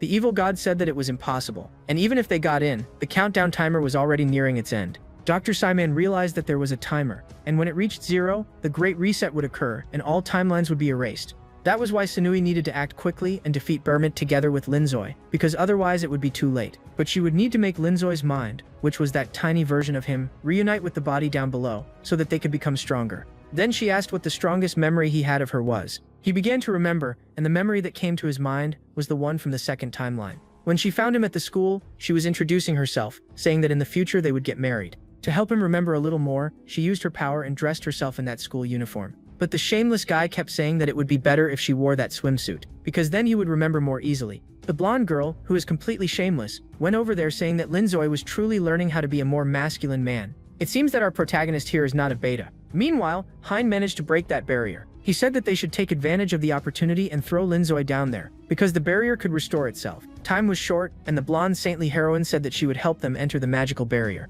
She even said that there was no need to completely restore Linzoi's memory in order to make his mind return to his body. She then held her husband's little hand and told him not to worry, because she would go inside the barrier and recover his body. She looked down below and felt a little afraid, but she needed to act very quickly, because if time ran out, Burremote would erase all timelines. Time was running out, and she ended up entering by herself. Hien said that it would be very dangerous and that she would certainly be eliminated. The Saint even said that the body had probably already been taken over by Burremote. And now Burremote was controlling both Zero's and Linzoi's bodies, and she even thought that if all of them went in there, it would basically be throwing their lives away. Down below, Linzoi said that those people were probably not illusions, since they had managed to break his barrier. And Burremote kept telling Linzoi's body that those people up there were evil people who wished him harm. However, a sweet and gentle voice appeared, saying that all of that was a lie. Neve assured Linzoi that she was real, and that she had only come down there to rescue him because he was the love of her life. The boy's cheeks turned red, but he did not remember her because he had no memories at all. But the girl gave him a very cute smile and even became annoyed, telling him to stop pretending that he did not know her.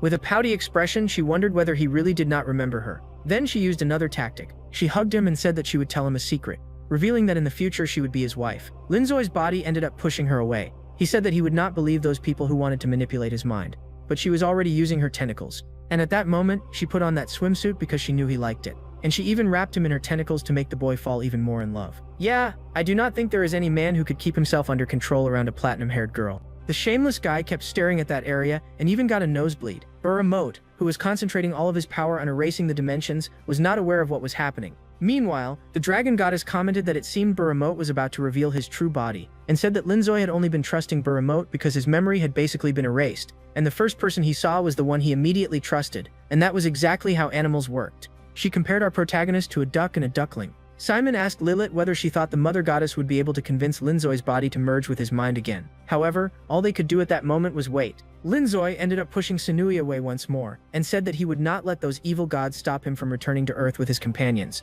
And he even said that she should stop insisting, otherwise he would act aggressively. A little sad, she said that things were not supposed to happen this way, and ended up crying. And as the tear fell, she said that he had promised her that he would always stay by her side. At that moment, Linzoi's body began to remember everything. He remembered when he performed a summoning and proposed to her, and he also remembered the romantic moments he had spent together with her. All of those memories began flooding into his mind, and so, little by little, his memory began entering his body, and his mind began filling his entire brain. A bright light began shining intensely, and from above, the tiny little mind of Linzoi merged with him. And thus, the fusion began to happen, and Remote realized that his plan was being threatened. Linzoi was the only living being in the entire universe who could possibly stop Remote's plans. And all of this was the fault of that mother goddess who had ruined the entire plan. Because of that, Remote said that he would eliminate her and launched a spell toward the girl. She was about to be struck directly. However, Linzoi managed to stop it at the last instant, and furiously, he asked how that evil god Remote dared to attack his wife. He ended up holding Sunui by the waist, and completely happy, she asked whether he had remembered everything. And he said that he had and even apologized. The countdown had reached 3. Darkness lamented, saying that the entire universe would be reset. And at that moment, Remote began revealing his true body. He laughed, saying that his plan had been completed and that he would be the victor. Thus, the number reached 0, and the Great Reset began as his body awakened. Gigantic tentacles began appearing across all timelines, and he started destroying numerous cities. The apocalypse had begun across all earthly planes. Darkness said that their plan had failed, that they had arrived too late, and that Linzoi would no longer be able to defeat this supreme evil god. Remote's tentacles began spreading throughout the entire universe, and Sunui stood there, deeply worried, asking Linzoi what they should do, but he said that he had been prepared from the very beginning. He had devised a plan to defeat the gods, so he believed that the magic he had prepared would work against Remote. He believed that if he defeated this primordial form of the evil god, all the chaos would be restored. Then he stretched out his hands. That protective shield began to shatter, and everyone who was up above could clearly see what was below. He began gathering all the magic from that shield into his own body. This was a spell that he had been preparing for more than 1,000,000 years. Remote rushed forward to attack him, but then he used the primordial sphere of rebirth, and thus a gigantic arrow shot toward Remote. The tentacles were already almost reaching him, but then that arrow struck Remote's epicenter. The monster began screaming in pain, and Lilith was surprised because it seemed to be working. The attack was so powerful that Remote began to be hurled away. It was destroying the monster from the inside out, and so a massive explosion occurred. The mummy goddess grew gigantic and protected the other gods from the explosion. And so everyone started running toward our protagonist to see if he was still alive. Lilith noticed that Sunui was safe, and she was there carrying her husband. With a smile, they said that Remote had finally been annihilated. And so they all began celebrating. With tears in his eyes, Hein said that although Earth no longer existed, they would at least be able to say that they had avenged their homeland. Linzoi ended up extending a goblet, and the one who appeared there was Simon. And the woman kept asking when exactly he had shown up. Then our protagonist revealed that Simon had actually discovered a way to bring Earth back. Simon said that if all the Eldritch gods used their powers, they could restore every timeline that had been erased. At that moment, the specter of the creator god appeared. The goddess said that Remote had finally been eliminated. And in order to restore Earth and the other timelines, the creator goddess would have to sacrifice her own life as well as the powers of the Eldritch gods. Everyone there agreed, saying that it was fine. They would give up their powers to restore the other timelines. Thus, all of them offered a prayer to surrender their own powers. And so the creator goddess gathered the power of all the Eldritch gods, who were essentially fragments of the creator goddess herself. With that power, she promised that she would restore every timeline. And so an explosion occurred, and the lands truly returned to existence. She said that the timeline in which Remote existed had also been erased, and now Earth was no longer at risk of being destroyed. Humanity would return to life without having any idea that all of this had happened. She also said that the gods could travel to Linzoi's homeland. The creator goddess also thanked all the travelers, because thanks to them the entire universe had been saved. And she said that she would leave behind this divine tree so they could return to Earth. Her time was running out, so she began saying goodbye to the Eldritch gods. She apologized for having gone mad and for allowing the world to become true chaos, but she was happy that her children had managed to save the entire world.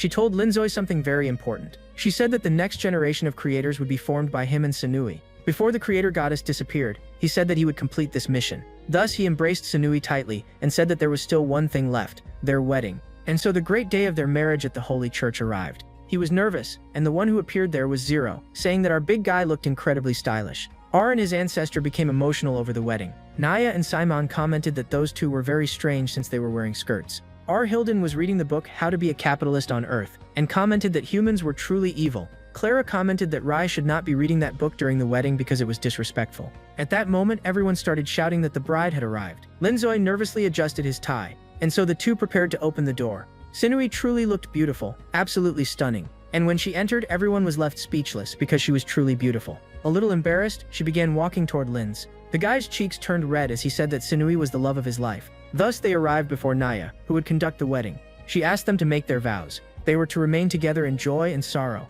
in wealth and poverty, and in health and sickness. They were to honor those vows and remain together for all eternity. And so they both said, I do. Therefore, the groom could kiss the bride. Completely embarrassed, Naive asked them to wait a moment. Blushing deeply, she said that she still was not ready. Our protagonist, being very patient, said that it was fine, and that they should wait until she felt ready. But she touched his shoulder, and surprisingly, kissed our dear Linzoi. The boy was finally reaching those precious moments. She said that now she was ready, and he stood there completely in love. The saint said that they should hurry and begin the wedding night, and Sinui became extremely embarrassed, and asked the saint to be quiet. She said that she had heard from the saint that it was common in human weddings for the bride to spend the wedding night in front of the guests. She became deeply embarrassed just thinking about it, but our protagonist said that the saint was lying because she was shameless. He even started scolding the saint, asking what in the world she had been thinking by saying something like that. Later, they all gathered to say goodbye to the humans because they would be returning to Earth. He said that this journey had lasted only 50 million years because he had been trapped in a time loop. Now the humans would return to Earth, and they even thanked Linzoi, saying that they could only return thanks to his efforts. That night, our protagonist was on his honeymoon. Sinui was extremely embarrassed and said that she was finally ready to reach those precious moments. He lay down, and the girl kept saying that she would do anything he wanted. He says that he loved her very much, and that he had been waiting for this moment for a very long time. And so, they end up going under the covers. The girl becomes very embarrassed and says that she will love him for all eternity. The guy was more in love than ever, and early the next morning the sun rises, shining throughout the entire mansion. She wakes up beside her husband, and they had quite a night. He says that she should not keep calling him Linzoi but rather my love, and gets ready to give her another romantic kiss.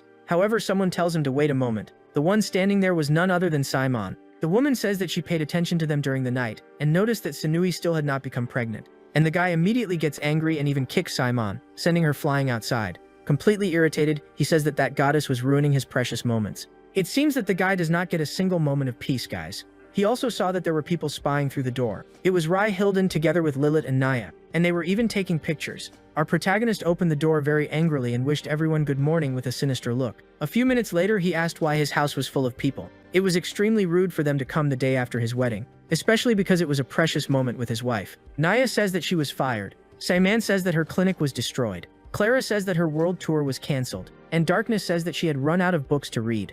On top of that, the dragon goddess says that she earned so much money that her life became boring. Naya says that since they had nothing to do, they decided to come to Linzoi's house. And extending her hand, she reveals that all the gods will spend the honeymoon together with Linzoi and Sinui on planet Earth. Yeah, guys, it seems that our dear protagonist does not get a second of peace in this life. Just imagine how unlucky this guy is. Very shy and a little embarrassed. Sinui keeps saying that this is something exclusive to married couples, but Linzoi gently pats his wife's head and says that he will handle it. Taking that magical book, he says that he will spend his time together with his wife, and if the gods get out of control, he will imprison all of them inside the book. Naya assures him that they will cooperate. That is because after they offered all their power to the creator god to restore the timelines, the eldritch goddesses lost their status as gods. Basically, they became weaker. He also knew that these girls were dangerous if left on their own, because they could get into trouble. That is why he agreed to take them to Earth. However, he makes all of them promise that they will behave themselves. And on the other side of the door, we see that Lilith was listening to everything. Later, when they were preparing to travel to Earth, Sinui asks where Lilith was.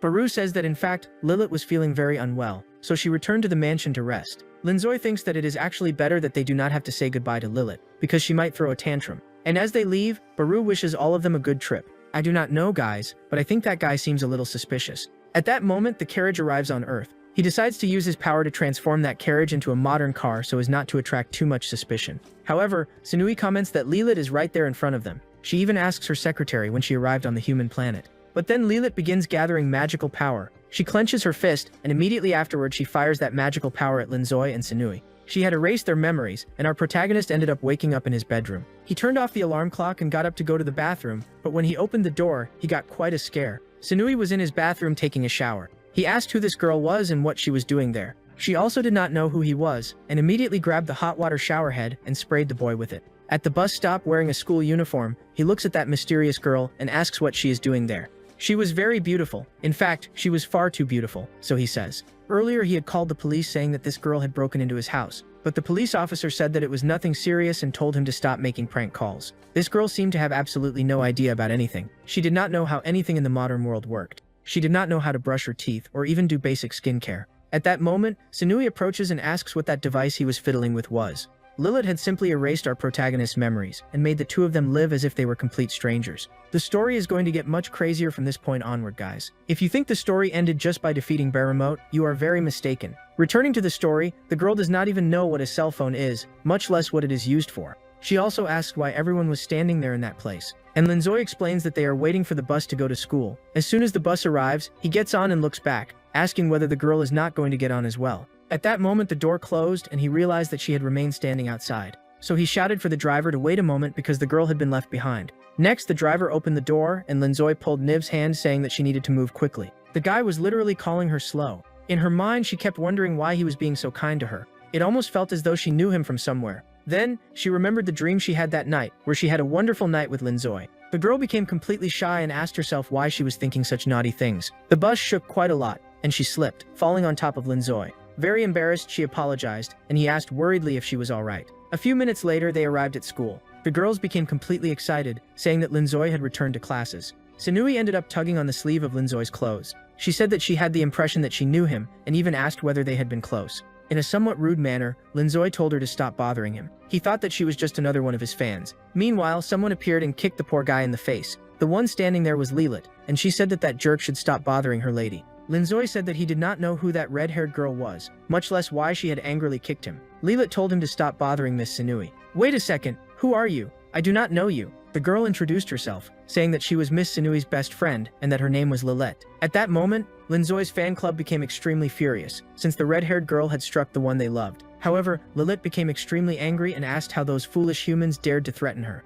But the fan club did not back down, guys. They stood there looking for a fight. And the one who appeared to calm the students down was the principal himself. He said that young people were very energetic but that they should focus on their studies, and thus Linzoy's fan club ran away. Lilith made a mischievous face because she realized that her plan had worked, and that Miss Sanui no longer remembered her husband. From a distance, Clara was noticing Lilith's entire evil plan. She even sent a message in the Eldritch Gods group chat, saying that Lilith had found some way to cast a spell that erased Linzoy's memory, and also the Mother Goddess's memory. But one of the comments told Clara that it would be impossible for Lilith to erase the Mother Goddess's memories, and that someone more powerful must be behind it. Probably someone wanting to take the Creator God's throne, since the descendant who would become the next god would be the child of Linzoy and Sanui. That is why some evil god was trying to interfere. Yeah, guys, it seems that simply defeating Baremote was not enough. Lilith was trying to convince Sanui that Linzoy was a bad person. And in the group, they kept commenting, saying that Lilith was probably working with someone to prevent the Mother Goddess Sanui from having a child with Linzoy. Because of that, the gods planned to discover what was happening.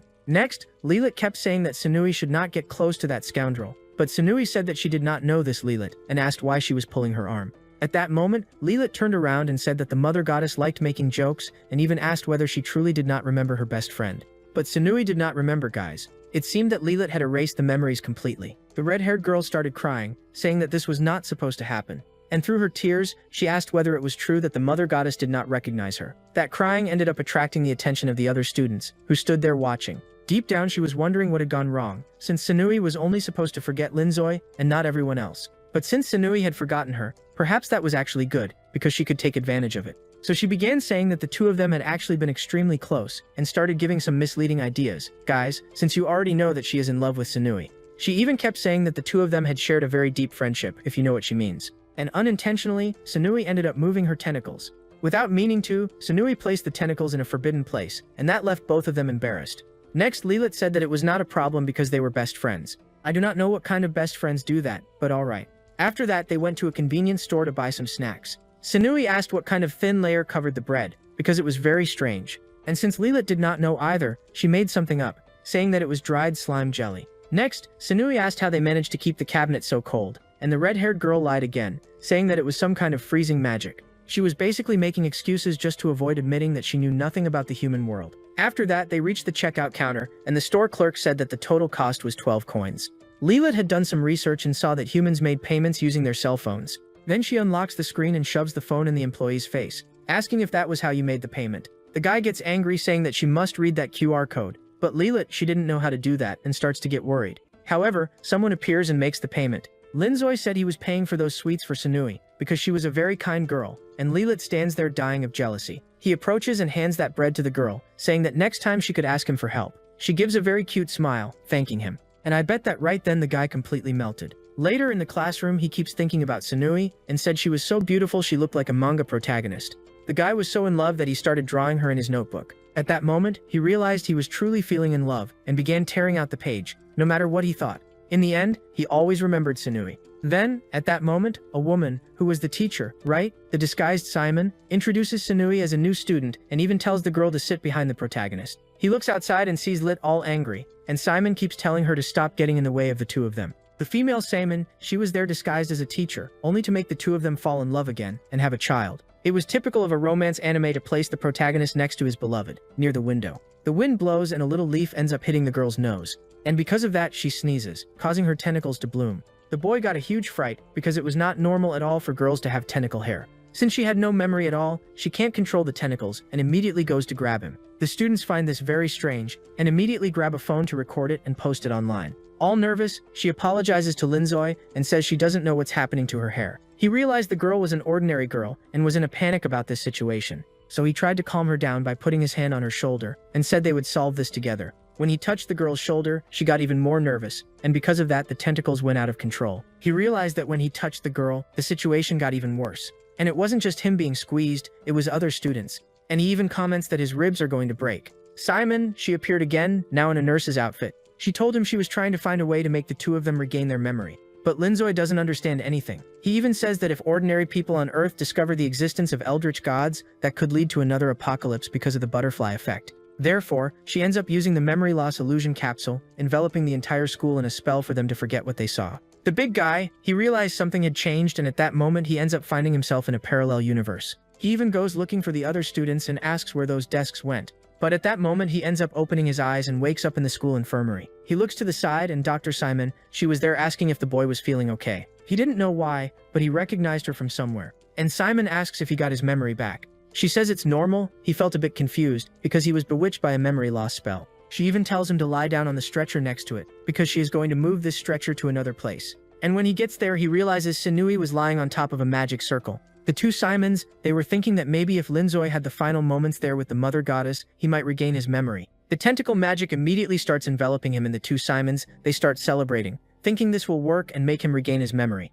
The guy is intertwined by the tentacles, and little by little the two get very close. Then she shouts out of shame and asks, "What is happening?" And at that moment she starts remembering the intimate moments they had on their honeymoon. She remembers herself saying that she loved him very much. But at that moment they are interrupted by a noise from outside. It was Linzoy's fan club, and the girls ask if by chance he was in the infirmary. They were indeed, folks, and they were inside the stretcher under the covers. But the two Simons keep making excuses, saying they are not there. The doctor realizes they are about to be caught red-handed, and then the blonde ends up opening the curtain. However, the two of them were no longer there. In the group, they comment in the chat that they don't know what happened to Linzoy and Sanui. The boy managed to escape and went to the rooftop to try to meditate on what had happened. When he looks to the side, he gets a fright. Sanui, she was still there, somewhat tangled up with her tentacles because she couldn't get her hair back to normal. It seemed like the tentacle was attracted to Linzoy, and she keeps holding her own hair, asking him to step back. He even asked why her hair was like that. And all shy, she says she doesn't know and apologizes. But he says, completely embarrassed, that her tentacles are very cute, and even reaches out his hand to help her get up. At that moment, when their hands touch, they end up recovering all of their memories. The memories were coming back little by little, and he starts stuttering, saying that he remembers her. The girl's soft touch was extremely familiar. Besides that, the sweet scent of the girl's hair was extremely pleasant. He places his hand on her face and says that he is feeling very much in love. He even feels that someday they will get married. At that moment, Sanui ends up pulling him by his clothes and plants a huge kiss on the boy. Yeah guys, if these two are not the best couple, then I don't know which couple is. Her memory had completely returned, and she asks why it took him an entire day to remember her. And the big guy keeps apologizing. While hugging his wife, he says that he needs to find out who cast that magic that made them forget their memories.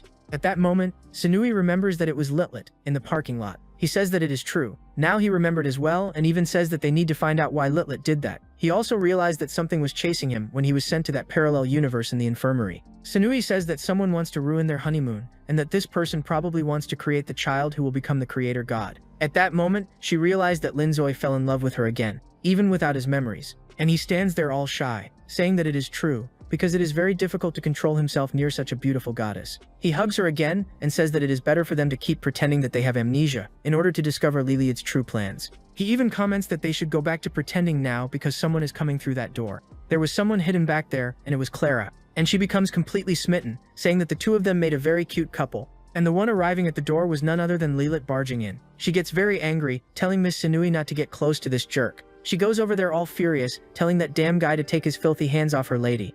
And after grabbing Sunui's arm, she keeps saying that she is going to take her away from there. Linzoi was talking to her mentally and said that Sunui should try to discover all of Lilith's whereabouts. Meanwhile, he will also try to find out who is giving power to Lilith, because she alone would not be able to erase both of their memories. Going down the stairs, the redhead gets very angry, saying that she warned her best friend several times to stay away from that guy. With an innocent look, Sunui asks, why should she stay away from Linzoi? At the same time, the mother goddess was worried, because she had never seen Lilith with such a serious expression. Sunui says that Linzoi does not seem to be such a bad person, and tries to find out why Lilith is so upset.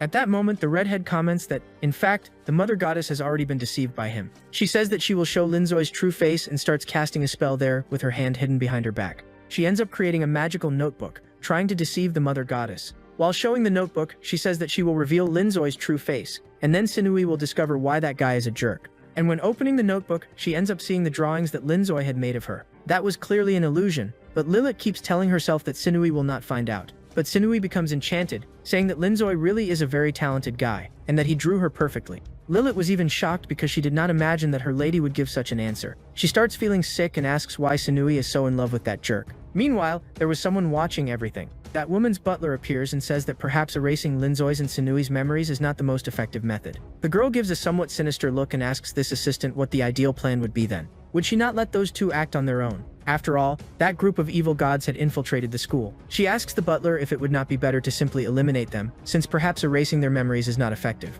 But thinking about it carefully, those two were acting according to her script, says the girl. She tries to climb back onto the chair, and we see that she is quite short. She tells the butler that he will be in charge of taking care of both Sunui and Linzoi, and the butler says that he will do everything his lady desires. And we see that this butler was actually Baru, that assistant of the mother goddess. Guys, I knew that guy was very suspicious. And now guys, who is this new character who is behind everything? I admit that this work is becoming very interesting, guys. It has been my favorite work to narrate. So, if you want me to bring the continuation, comment Time Traveler. And since this story is quite complex, I will give some brief explanations here for those of you who got a little confused.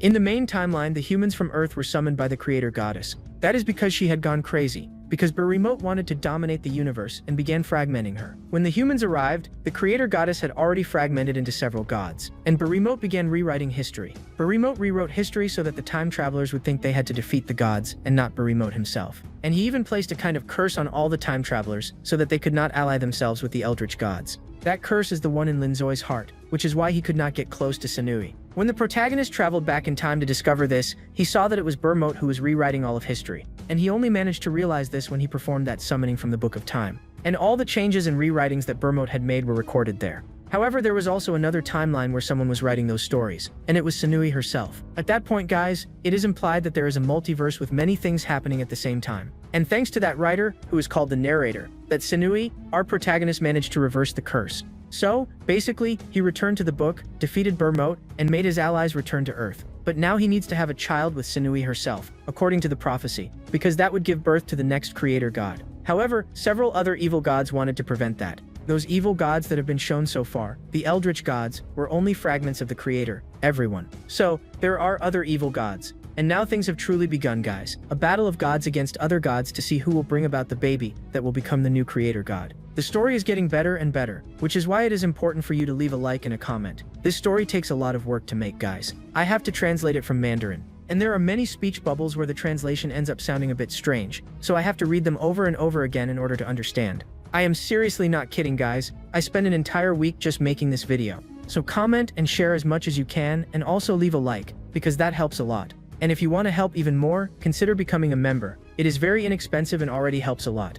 I am going to leave 2 recommended videos from the channel here that I am sure you will enjoy. so I will see you there. Other than that, that's it. Thanks, and see you later everyone.